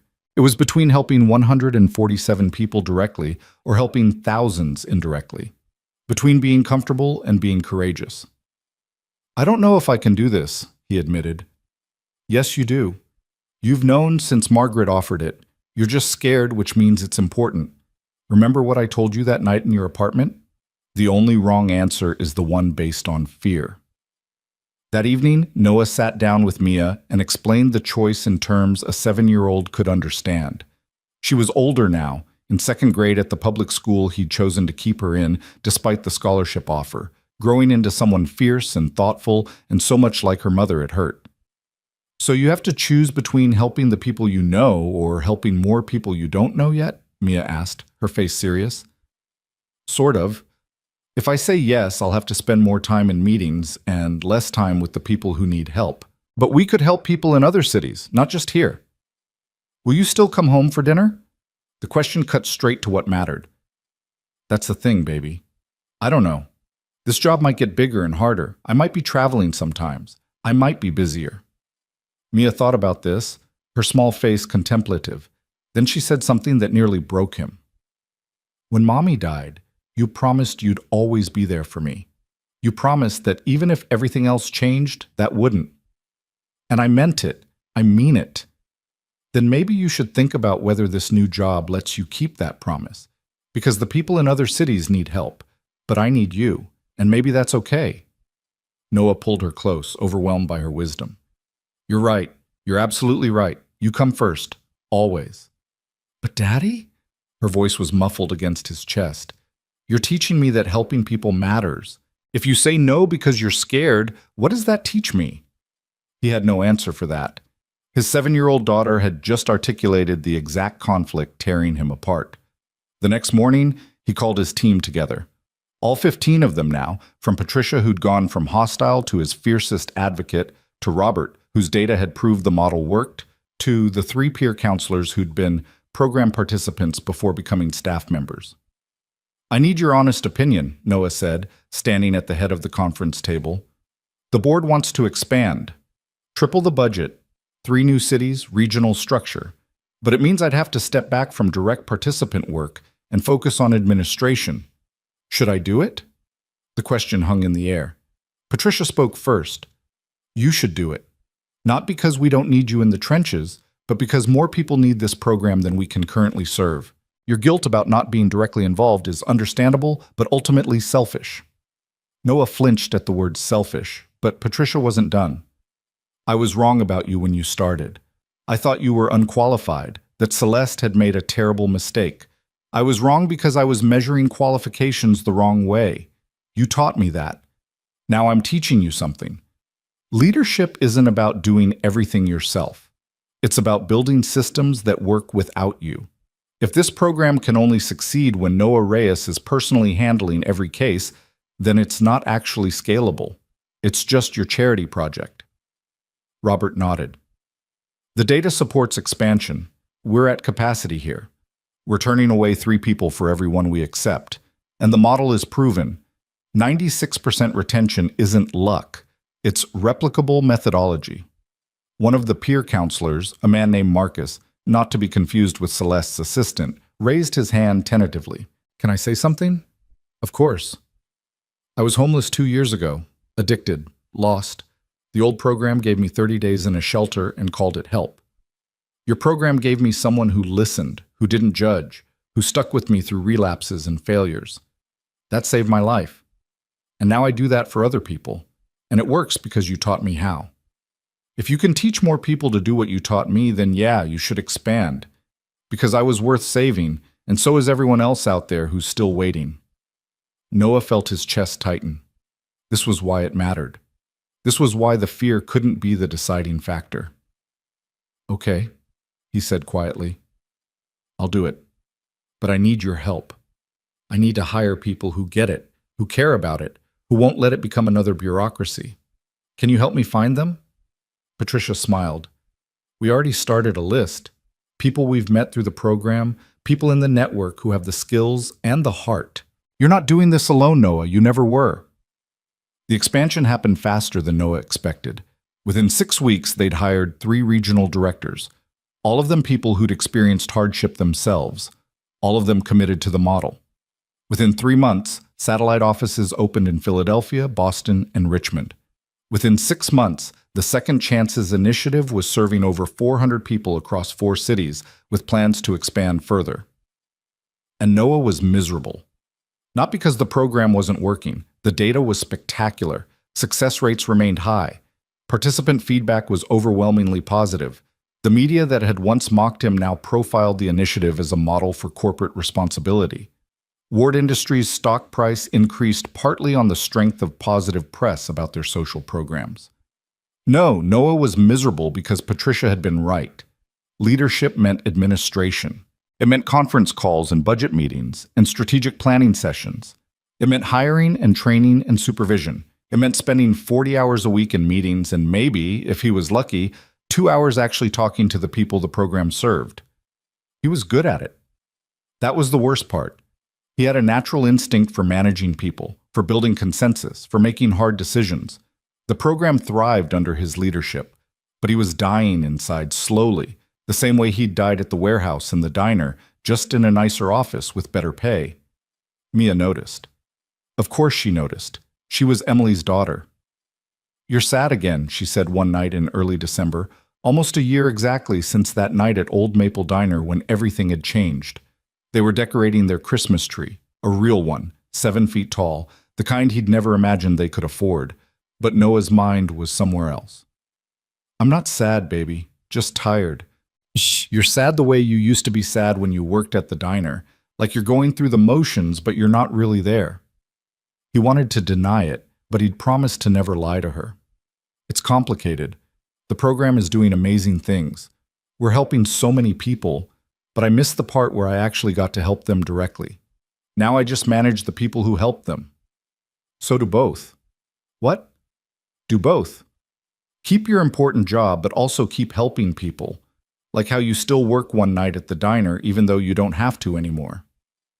Noah had maintained 1 shift a week at Old Maple, more for himself than for the money. Pete had kept the job open partly out of loyalty, partly because Noah was now a regular customer who brought business contacts for meetings, but mostly because he understood that some people needed to stay connected to where they came from. That's different. That's 1 night a week. Then do that with the program. 1 day a week where you just help people instead of being the boss. You're allowed to do that, right? You're in charge. From the mouths of children came clarity that adults overcomplicated. It was so simple, so obvious. Why hadn't he thought of it? The next morning, Noah revised his schedule. Every Friday, he blocked out the entire day. No meetings, no administrative work, just direct participant contact. Intake interviews, progress check-ins, mentor sessions. The work that had made him come alive in the first place. Margaret pushed back immediately. That's not efficient. We hire case managers for that. The case managers are excellent, but I need this, not for the program. For me. 1 day a week where I remember why this matters. That's indulgent. That's sustainable. You want me to lead this for years, not burn out in 2. This is how I stay connected, stay passionate, stay effective the other 4 days when I'm doing administrative work. Margaret studied him for a long moment. Then, surprisingly, she nodded. Fine, but your administrative work better not suffer. It didn't. If anything, Noah's work improved. The one day a week in the trenches reminded him what they were building toward, kept him grounded in reality instead of abstraction, gave him stories to tell when he was pitching the board for more funding or defending the budget to skeptical executives. And on one particular Friday in February, it gave him something else entirely. The intake appointment was scheduled for 2 p.m. A man named David Chen, 41, former restaurant owner whose business had failed during the pandemic. The name didn't register until Noah looked up from the paperwork and recognized the face. It was the David Chen who'd loaned him $500 7 years ago when Noah was newly widowed and drowning, when Emily's medical bills had wiped them out and Noah needed a security deposit for the apartment. David had been a customer at a different diner where Noah had worked before Old Maple, had overheard Noah's desperate phone call trying to find a place to live, had written a check without being asked. "Pay it forward someday," David had said. "That's all I ask." Noah had paid him back within 6 months, working extra shifts, skipping meals. But he'd never forgotten the kindness, the fact that someone had helped without judgment or expectation. Now David sat across from him, older, grayer, wearing the same defeated expression Noah remembered from his own mirror 7 years ago. "Mr. Chen," Noah said softly, "I don't know if you remember me." David looked up, studied Noah's face, and slowly recognition dawned. "Noah? Noah Reyes? The waiter from... Good God, you work here?" "I run the program, actually." David's laugh was bitter. "Of course you do. The guy I loaned money to when he was broke now gets to decide if I'm worthy of help. That's perfect. That's just perfect irony." "That's not... David, you helped me when I had nothing, when I was desperate and invisible and nobody cared. You saw me. You helped me. Now I get to return the favor. This isn't a favor. It's charity. It's pity." Noah heard his own words from a year ago, the same pride, the same shame. "It's neither. It's an investment. That's what you told me, remember? You said helping people was the best investment because kindness compounds." David's eyes were wet. "I don't remember saying that." "I do. I remember every word. And you were right. Your $500 kept me and my daughter housed when we had nowhere else to go. It gave me stability to find better work, to keep us safe. That kindness rippled forward, and now it's rippling back to you." They talked for 2 hours. Noah learned that David's restaurant had been his dream, built from nothing, lost to forces beyond his control. That David had burned through his savings trying to save it, had lost his house, his marriage, his sense of self. That he'd been living in his car for 3 months, doing day labor, trying to maintain enough dignity to keep going. "I helped so many people over the years," David said quietly. "Hired people others wouldn't, fed people who couldn't pay, gave second chances, third chances, and when I needed help, everyone disappeared. So yeah, I'm bitter, I'm angry. I don't know if I can trust this. I understand. I felt the same way when someone offered to help me. It felt too good to be true, like there had to be a catch. Was there? The catch was that I had to believe I deserved it. That was the hardest part. Accepting that needing help didn't make me a failure. It made me human." David wiped his eyes roughly. "How do I know this is real? How do I know you're not just helping me because you feel obligated?" Noah pulled out his phone, showed David a photo. Mia at her 8th birthday party, surrounded by friends, holding a science trophy from her school's fair. Smiling the way children should smile, without worry, without fear. "That's my daughter. She's alive and happy and thriving because you helped us when we needed it most. This isn't obligation. This is gratitude. This is paying forward what you started. Let me help you the way you helped me." David broke then, the tears coming fast and hard, the kind of crying that released years of accumulated pain. Noah let him, understanding that sometimes people needed to fall apart before they could start rebuilding. By the time David left that afternoon, he was enrolled in the program with a plan: temporary housing, job placement assistance in restaurant management, and connection to other business owners in the peer network who'd rebuilt after failure. But more than that, he had hope. Real hope. The dangerous kind that made you vulnerable but also made you alive. That night, Noah told Celeste the story over dinner at a restaurant she'd insisted on taking him to, a fancy place where the servers made more than Noah used to in a month. "That's extraordinary," Celeste said, her eyes bright. "The circle completing itself. Your first success story being someone who helped you. It felt like the universe was telling me something, like validation that this all matters, that kindness really does ripple forward. Or maybe it's just a reminder that we're all one bad day away from needing help, that the line between helper and helped is thinner than we want to admit." They talked late into the evening, the conversation ranging from program strategy to personal fears to the strange intimacy that came from building something meaningful together. At some point, Noah realized that Celeste had become more than his boss, more than his mentor. She'd become his friend. "Can I ask you something personal?" Noah said as they were leaving. "Of course. Do you ever regret it, taking the chance on me? All the headaches and controversy and risk?" Celeste stopped walking, turned to face him under the streetlight. "Not once. Not even for a second. You've exceeded every expectation I had, Noah. You've built something extraordinary. You've changed hundreds of lives. You've changed me." "Changed you how?" "You reminded me why I do this, why I fight the board, why I push for programs that aren't immediately profitable, why I risk my reputation on long-shot investments in human potential. I'd gotten cynical. You made me hopeful again. I'm not that special." "Yes, you are. You just don't see it yet. But you will. Eventually, you'll understand that the waiter who remembered names was always the director you became. You didn't change.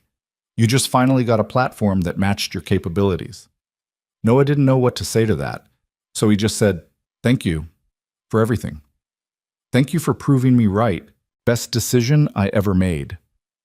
But 3 weeks later, everything nearly fell apart. Celeste collapsed again. This time more serious.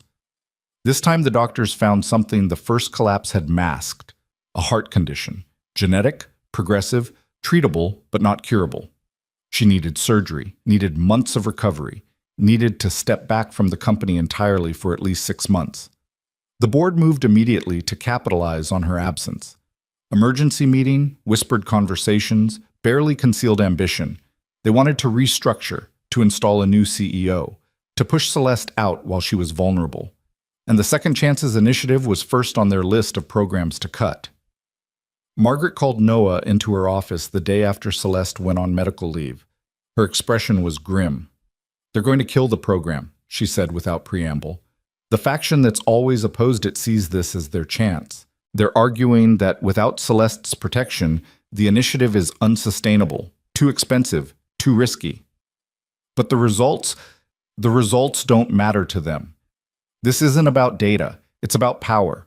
Celeste's enemies want to dismantle everything she built, and your program is the most visible symbol of her leadership." Noah felt the familiar terror rising. "What do I do?" "You fight. The board meeting is Thursday. You'll have 15 minutes to make your case. But Noah, understand, they've already made up their minds. The votes are there to shut it down unless you can change at least 3 people's opinions. That's nearly impossible." "So you're saying it's over?" Margaret's expression was fierce. "I'm saying the odds are terrible, but I've seen you beat terrible odds before. That speech you gave when you walked out of the boardroom, that's what changed my mind. So do that again. Make them see what I see. Make them understand what's at stake." Noah spent the next 3 days preparing. He gathered every story, every data point, every piece of evidence that the program worked. He called participants, asked them to write testimonials. He created a presentation that was part spreadsheet, part moral argument, part desperate plea. But he also knew Margaret was right. This wasn't really about evidence. It was about politics. It was about powerful people using Celeste's illness as an opportunity to reshape the company in their image. Wednesday night, Noah couldn't sleep. He sat in his apartment, a nicer apartment now, 2 bedrooms, in a better neighborhood, everything the job had made possible, and thought about what he'd say tomorrow. How do you convince people who've already decided? How do you make them care about something they've chosen not to care about? Mia found him at 2 a.m., still sitting in the dark. "Can't sleep?" she asked, climbing into his lap even though she was getting too big for it. "Big meeting tomorrow. Important one." "The one where they might close your program?" He tried to shield her from the stress, but she was too perceptive. Yeah, that one. What are you going to tell them? I don't know yet. I have all this data, all these stories, but I don't think they care. I think they've already decided. Mia was quiet for a moment, then said something that cut through all his anxiety. When Mommy died, you told me that sometimes the only thing we can control is whether we tell the truth. That even if the truth doesn't change anything, we still have to say it because that's what brave people do. Noah's throat tightened. He had said that the day after Emily's funeral when Mia asked if Daddy could bring Mommy back. You're right. You're absolutely right. Then just tell them the truth tomorrow, not the version that makes them happy. The real truth. If they still vote no, at least you didn't lie to make them comfortable. From his 8-year-old daughter came the clarity he'd been missing. He didn't need to convince them. He just needed to tell the truth and let the chips fall where they may. Thursday morning, Noah walked into that boardroom for the 3rd time in a year. 12 faces, most of them hostile. Margaret at the head of the table, her expression carefully neutral. An empty chair where Celeste should have been, her absence like a wound. Mr. Reyes, the chairman said, you have 15 minutes to explain why we should continue funding the Second Chances Initiative in Ms. Ward's absence. Noah set down his laptop, his carefully prepared presentation. Then he made a decision. He closed it. He didn't need slides. He needed truth. I'm not going to show you data, he said. Not because the data isn't good, it's extraordinary, but because you don't actually care about data. If you did, we wouldn't be having this meeting. So instead, I'm going to tell you what this program really is and what shutting it down really means. The room went silent. Margaret raised an eyebrow but didn't interrupt. This program is insurance. It's the insurance that when your luck runs out, when you make one wrong move, when life knocks you down through no fault of your own, there's someone who will help you back up. Every single person in this room is one catastrophic illness, one bad investment, one piece of terrible luck away from needing exactly what this program provides. The only difference between you and the people we serve is that you haven't had your bad day yet. Several board members shifted uncomfortably. You think shutting this down saves money. It doesn't. It just moves the cost somewhere else. Emergency rooms, police, homeless shelters, incarceration. Every person we don't help becomes someone else's problem, and that problem costs society 10 times what our program does. But those costs don't show up on your quarterly reports, so you don't care. Mr. Reyes, the chairman started, but Noah kept going. I used to be one of those people you'd have thrown away. I was a waiter making poverty wages, a single father barely surviving. If Celeste Ward hadn't seen something in me, I'd still be there, or worse, and every person in this room would have driven past me on the street and never thought twice. That's what you're really voting on today. Whether people like who I was deserve a chance to become who I am now. Whether you believe that human potential matters more than short-term profits. He paused, let the words sink in. Celeste Ward built this company on the principle that we have responsibilities beyond shareholder returns, that success means investing in people, not just technology, that corporations can be forces for good if we choose courage over comfort. This program is the purest expression of that principle, and shutting it down tells the world that you never really believed in it, that it was just nice-sounding rhetoric you tolerated while Celeste was here to insist on it. Noah looked at each board member in turn, making eye contact, refusing to let them hide. So vote however you want. Kill the program if that makes you comfortable, but understand what you're really voting for. You're voting to be the kind of company that abandons its principles the moment they become inconvenient, the kind of company that only cares about people when it's profitable, the kind of company that Celeste Ward has spent her entire career trying not to be. He gathered his unused laptop. I'll be in my office. When you vote to shut us down, I'll clean out my desk and be gone by end of business. And I'll spend the rest of my life telling everyone who'll listen that Ward Industries talks about responsibility but doesn't mean it. That's my truth. Do with it what you want. Then he walked out for the second time in his career, leaving 12 stunned executives and one speechless Margaret Vance behind. He made it to the elevator before his legs started shaking, made it to his office before the full weight of what he'd just done hit him. He'd basically told the board to go to hell. He'd accused them of hypocrisy and cowardice. He'd guaranteed his own termination. But God, it had felt good to tell the truth. An hour later, his phone rang. "Margaret, you're either the bravest person I've ever met or the stupidest," she said. "Probably both." "What did they vote?" "They didn't." "What?" "After you left, I reminded them that everything you said was true, that shutting down the program for political reasons makes us exactly what he accused us of being. Then I said if they voted to kill it, I'd resign from the board and make sure every journalist in the city knew why."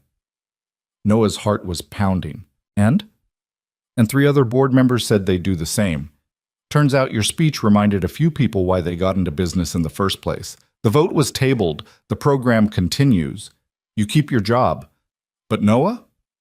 Yeah? Stop making me defend you by insulting the entire board. My heart can't take it.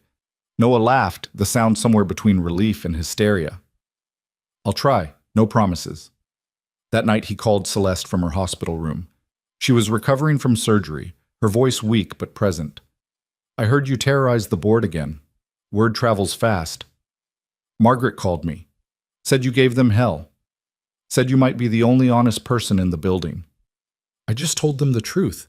I'm tired of pretending to respect people who don't deserve it. Celeste laughed, then winced. That's my influence. Or maybe that was always you. Either way, I'm proud. The program survives, you survive, and you did it without compromising. That's the real success. How are you feeling? Tired, scared, grateful. The surgery went well, but recovery is long. 6 months minimum before I can work full-time again. Maybe longer. The company will be here when you get back. I know, because people like you and Margaret will make sure it stays true to what it should be. That's what I needed to know before I could rest. That it wouldn't all fall apart without me. They talked until Celeste got tired, her voice fading. Before she hung up, she said, Noah, thank you for everything. For being exactly what I saw in that diner. For never letting them make you smaller. For proving that I was right. You were always right, Noah said softly. About all of it. After the call ended, Noah sat in the quiet apartment and thought about the journey that had brought him here. From invisible waiter to program director. From barely surviving to actually thriving. From having nothing to having enough. But the most important change wasn't the money or the title or the respect. It was that he'd remembered how to hope. How to believe that tomorrow could be better than today. How to see himself as worthy of the chances people had taken on him. That was the real gift Celeste had given him. Not the job. The permission to believe in himself. And now it was his job to give that same gift to everyone who walked through his door, looking for someone to see them the way he'd been seen. One person at a time. One story at a time. One life rebuilt at a time. The circle completing itself over and over, forever forward. The months that followed were the hardest and the best of Noah's life. The program continued to expand, now serving over 600 people across 5 cities, with plans to add 2 more locations by year's end. The success rate remained stubbornly, impossibly high. 94% of participants still engaged 6 months after enrollment, 87% employed or in training programs, 79% reporting stable housing. But the work was relentless.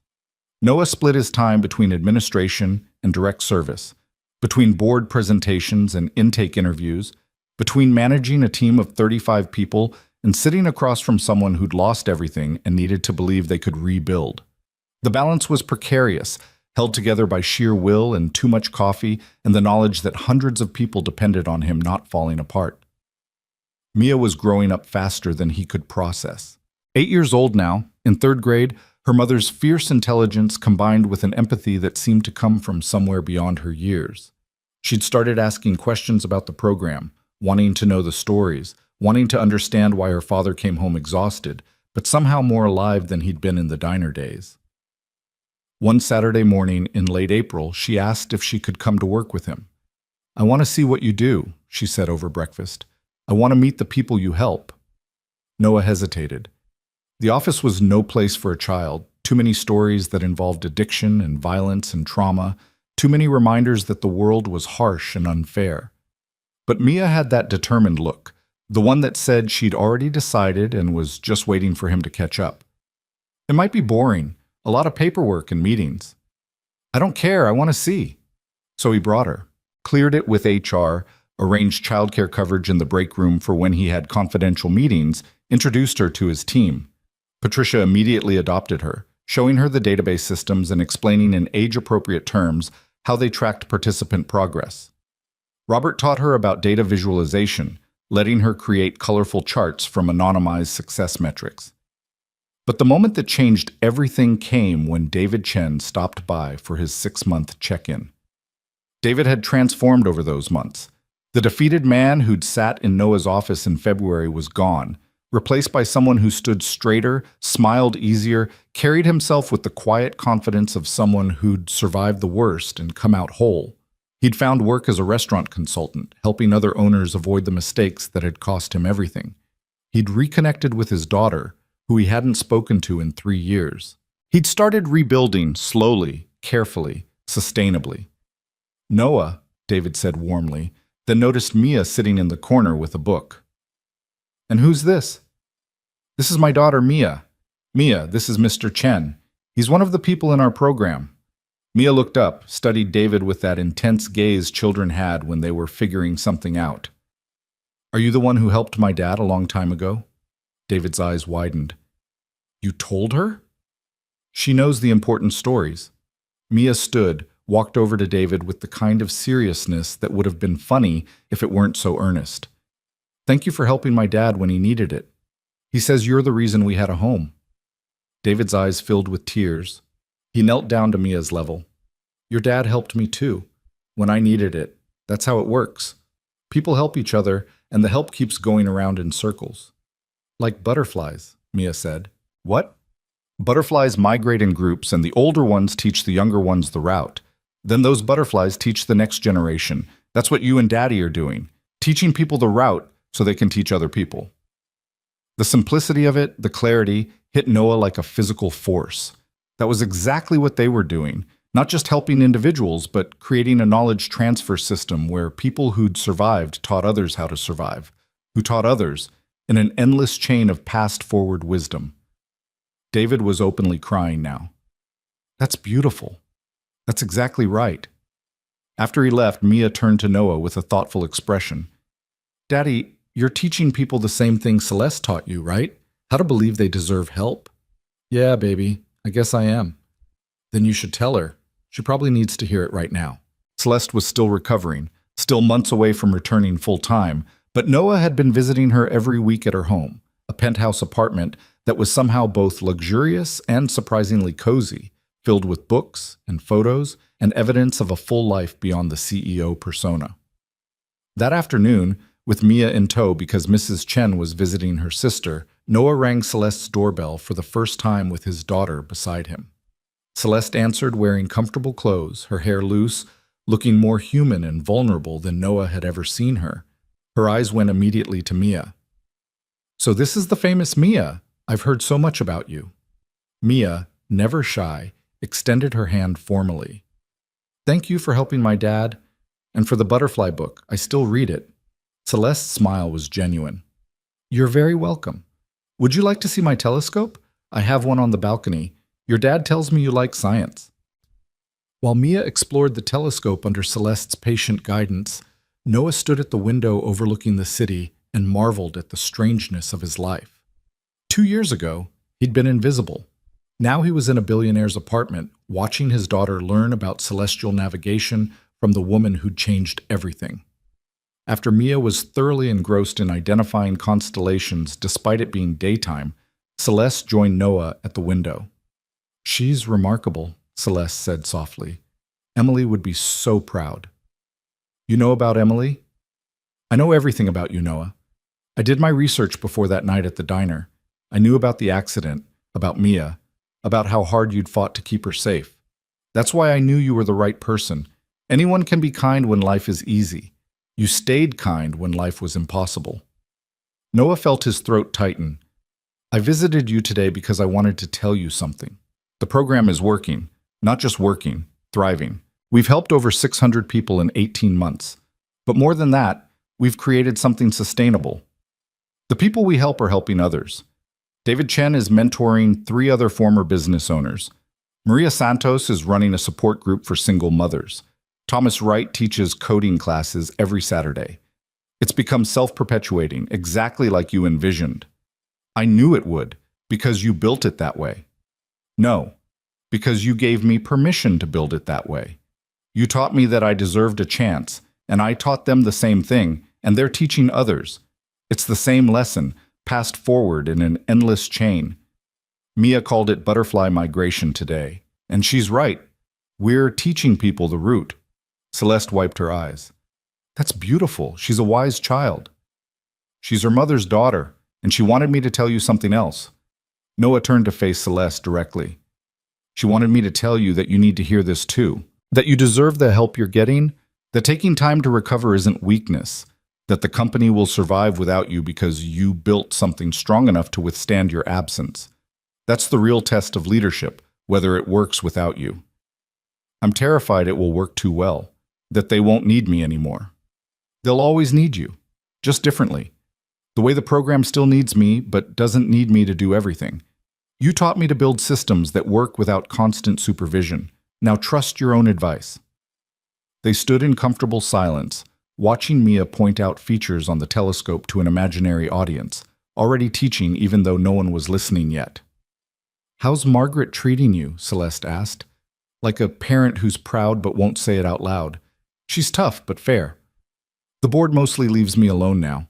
I think they're afraid I'll resign and make them look bad. Good. Fear is a useful tool. Use it strategically. Celeste moved to the couch, gestured for Noah to sit. I'm coming back next month. Part-time at first, building up to full-time by fall. The board wants me to focus on core business and step back from the initiative.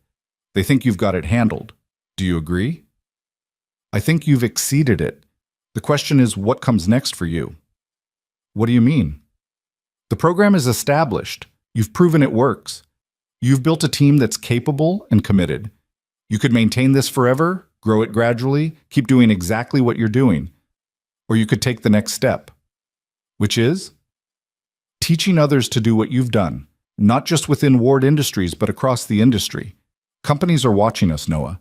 They're seeing our success rates, our retention, our outcomes. They're asking how we did it. You could consult, could train, could help other organizations build similar programs. You could scale this beyond anything I imagined. The idea was overwhelming and thrilling in equal measure. I don't know if I'm ready for that. You weren't ready to be director either. You did it anyway. That's who you are. Someone who does the hard thing because it matters, not because it's comfortable. Before Noah could respond, Mia came running back into the room. Celeste says there's a comet coming next month.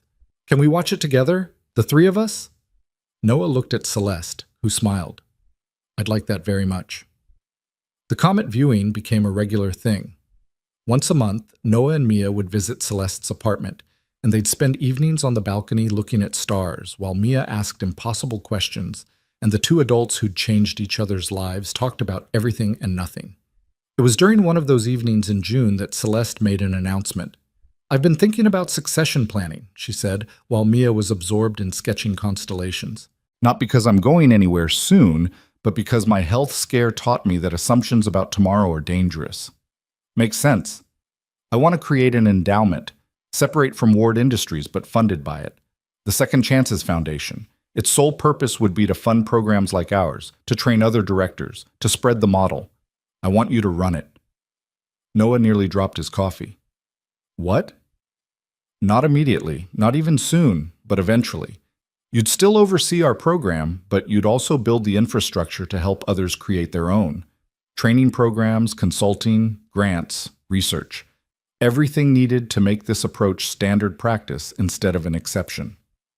That's enormous. That's necessary. Right now, everything depends on you. If you get hit by a bus tomorrow, the program might survive, but the vision dies with you. This way, we preserve what you've built and multiply it. We turn one success story into 100. I need to think about it. Of course. But Noah, understand what I'm offering. Not just more work, though it will be that, but real influence. The ability to change how an entire industry thinks about corporate responsibility. That's rare. That matters. Over the next few months, as Celeste gradually returned to work, and the Second Chances initiative continued to grow, Noah thought about the foundation, about what it would mean to step into that larger role, about whether he was ready to become the kind of leader who influenced industry-wide change instead of just running one excellent program. The decision became clear on a rainy night in September, almost 2 years to the day since that evening at Old Maple Diner. Noah had maintained his one-night-a-week shift at the diner, more ritual than necessity now. Pete had sold the place 6 months ago to a young couple who kept the name and most of the staff, who treated Noah like a mascot more than an employee, but didn't mind him coming in to work the late shift occasionally. On this particular Tuesday, Noah was working the floor when a woman walked in around 11 p.m. She sat alone at a booth, ordered coffee and pie, barely touched either. She looked exhausted in a way Noah recognized, the exhaustion of someone working 3 jobs, juggling impossible responsibilities, trying to hold everything together with fraying rope and desperate hope. Noah refilled her coffee without being asked. "Everything okay?" She looked up with surprised eyes, as if she'd forgotten other people could see her. "Just tired. Long day." "I get that. I've had a few of those." She smiled weakly. "I'm sure you have. Can I get the check?" Noah brought it. She paid exact change, no tip. He understood. He'd been there. Money so tight that every dollar had a predetermined purpose, no room for generosity, even when you wanted to show it. After she left, Noah cleared the table and found something underneath her plate. A napkin with a note scribbled in exhausted handwriting. "Thank you for being kind when I felt invisible. You have no idea what that meant tonight." Noah stood there holding that napkin, and suddenly he was back 2 years ago, finding Celeste's envelope, feeling the same mixture of confusion and hope and fear. The circle completing itself again, but this time with him in Celeste's role, the one offering kindness without expecting anything back. He pulled out his phone, typed a message to the number the woman had left on the check for the receipt. "My name is Noah Reyes. I run a program that helps people who are struggling. If you're interested, call me tomorrow. If not, that's okay too. Either way, I see you. You're not invisible." Then he finished his shift, drove home, and found Mia still awake despite it being past midnight. "Couldn't sleep?" he asked. "I was waiting for you. I wanted to hear about your shift." He told her about the woman, about the napkin, about sending the message. Mia listened with that intense focus she had, processing, understanding things beyond her years. "Are you going to help her?" she asked. "If she calls, yes. If she doesn't, I'll respect that too. Sometimes people need time to believe they deserve help.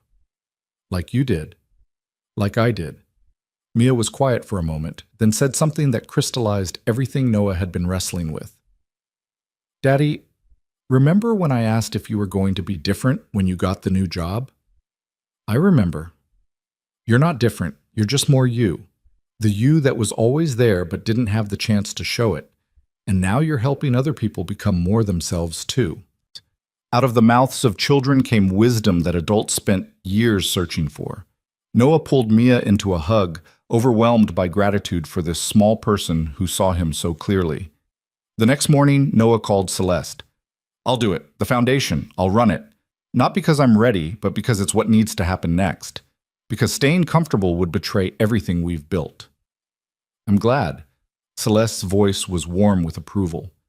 "We'll start small. Build the infrastructure over 2 years while you continue running the initiative. Then transition gradually. By the time you're 40, you'll be shaping policy for the entire industry." "That's terrifying." "That's leadership. Get used to it." The woman from the diner did call. Her name was Lisa Tran, 36, a former nurse who'd lost her license due to a prescription error that wasn't her fault, now working retail and food service and cleaning houses, barely surviving. She reminded Noah so much of himself 2 years ago that it was almost painful. The same defeated posture, the same inability to believe anything could change, the same desperate hope fighting with learned despair. He enrolled her in the program personally, walked her through the intake process, explained how it worked, connected her to the peer network. 6 months later, Lisa had her nursing license reinstated, a stable job at a community health clinic, and was mentoring 2 other former healthcare workers trying to rebuild their careers. "You saved my life," she told Noah during her exit interview. "That night at the diner I was planning. planning to end it. I decided I couldn't keep fighting. Then you saw me. You actually saw me. That changed everything. Noah felt the weight of that revelation settle in his chest. How many lives had been saved not by grand gestures, but by simple acknowledgement? By someone noticing when someone else felt invisible? I'm glad you stayed, he managed. The world needs you. Someone needed to tell me that. Thank you for being that someone. The Second Chances Foundation officially launched in December, 2 years and 1 month after that night when everything changed. The press conference was held at Ward Industries, with Celeste announcing the $10 million initial endowment, the 5-year plan to establish similar programs in 50 cities, the training infrastructure for future directors. Noah stood beside her, uncomfortable in the spotlight, wishing he could be anywhere else. But when the reporters asked questions, when they wanted to know what made the program work, he found his voice. It works because we don't treat people as problems to solve. We treat them as human beings with dignity and potential who've had bad luck or bad circumstances. We ask what they need instead of telling them.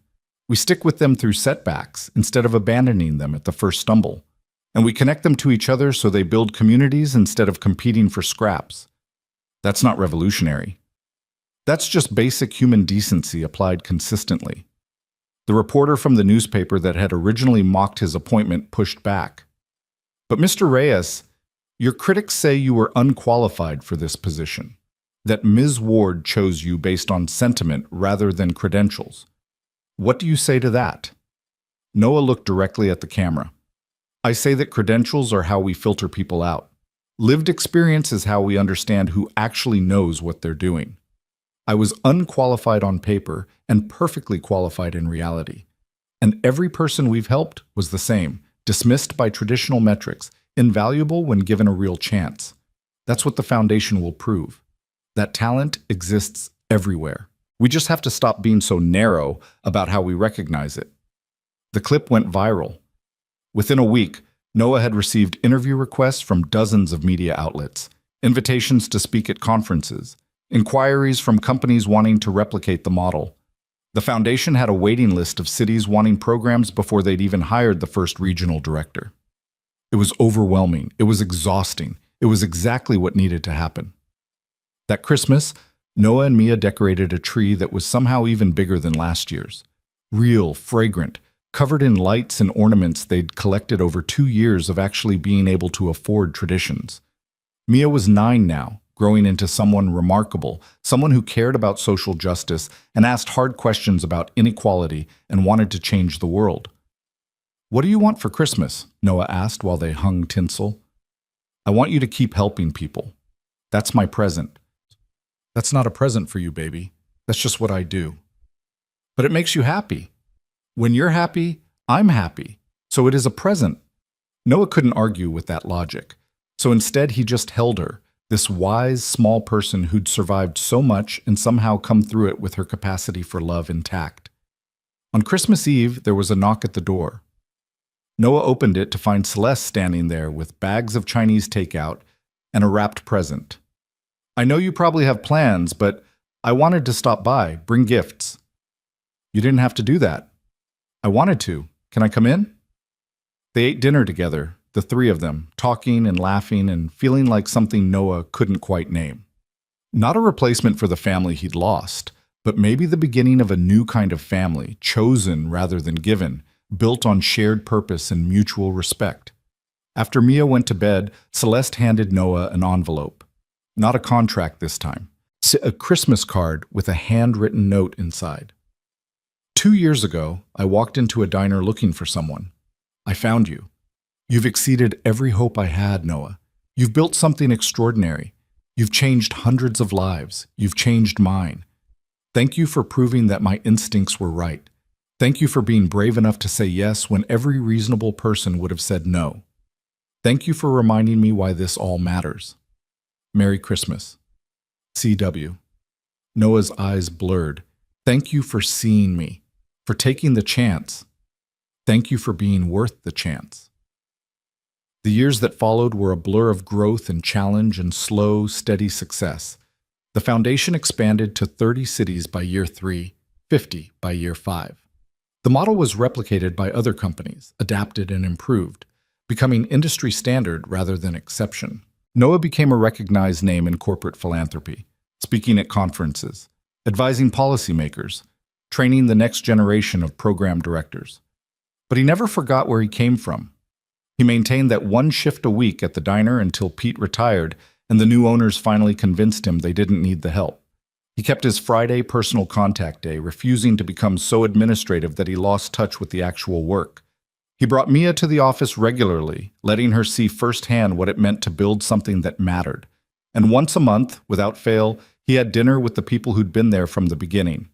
Maria Santos, now running her own program for single parents.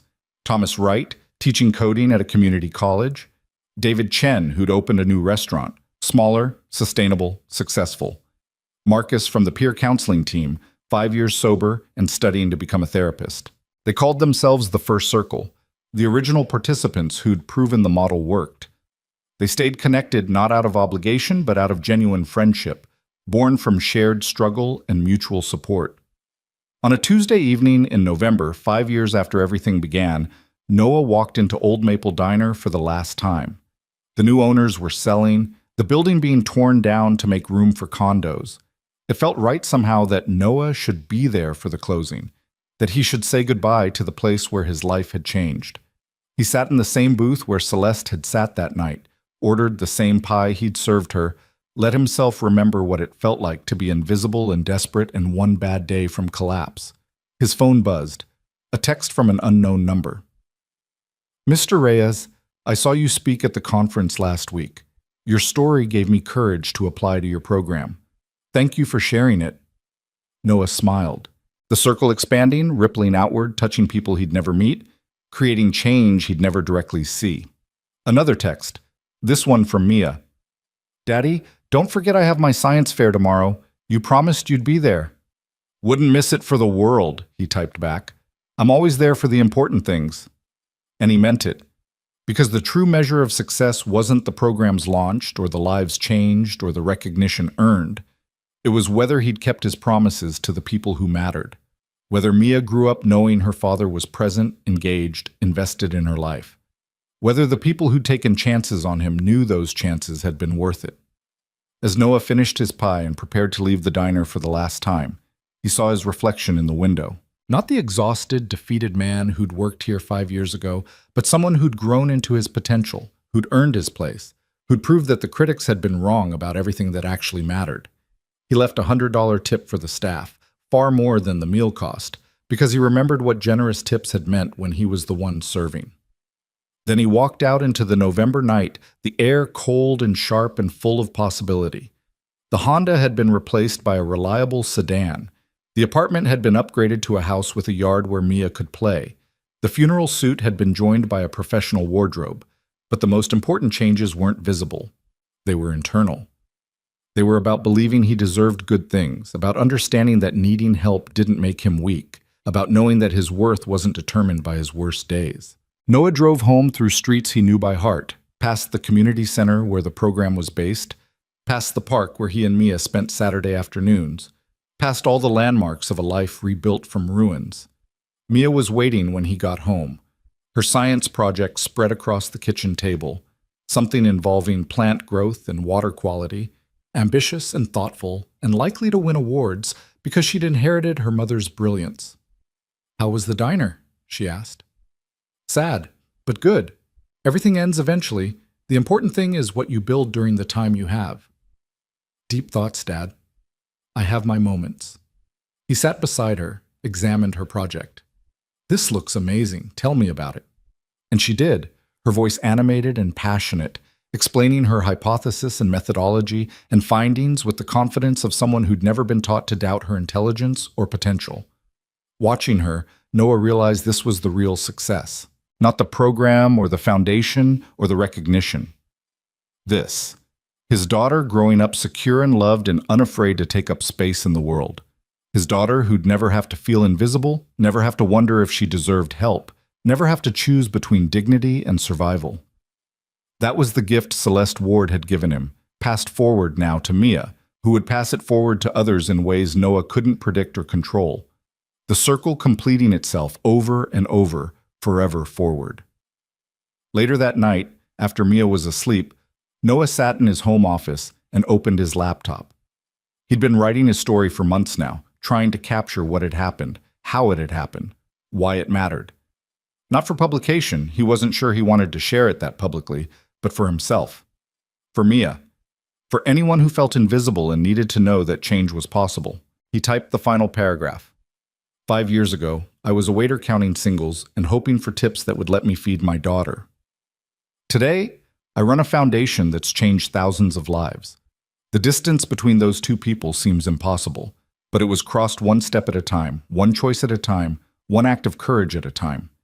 The woman who left me a $0 tip changed everything, not with money, but with recognition. She saw me. That's all any of us really need, someone who sees us, believes in us, gives us a chance to prove what we're capable of.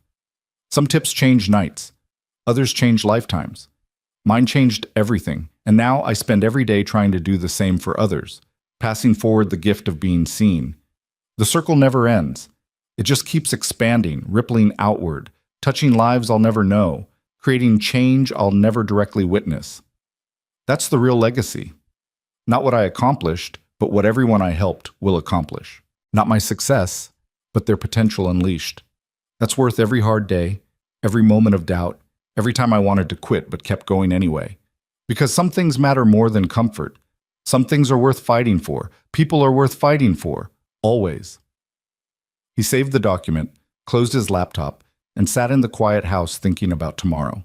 About Mia's science fair, about the foundation board meeting next week, about the 20 new cities requesting programs, about all the work left to do and all the lives left to change. It was overwhelming. It was beautiful. It was exactly where he was supposed to be. His phone buzzed one more time. A text from Celeste.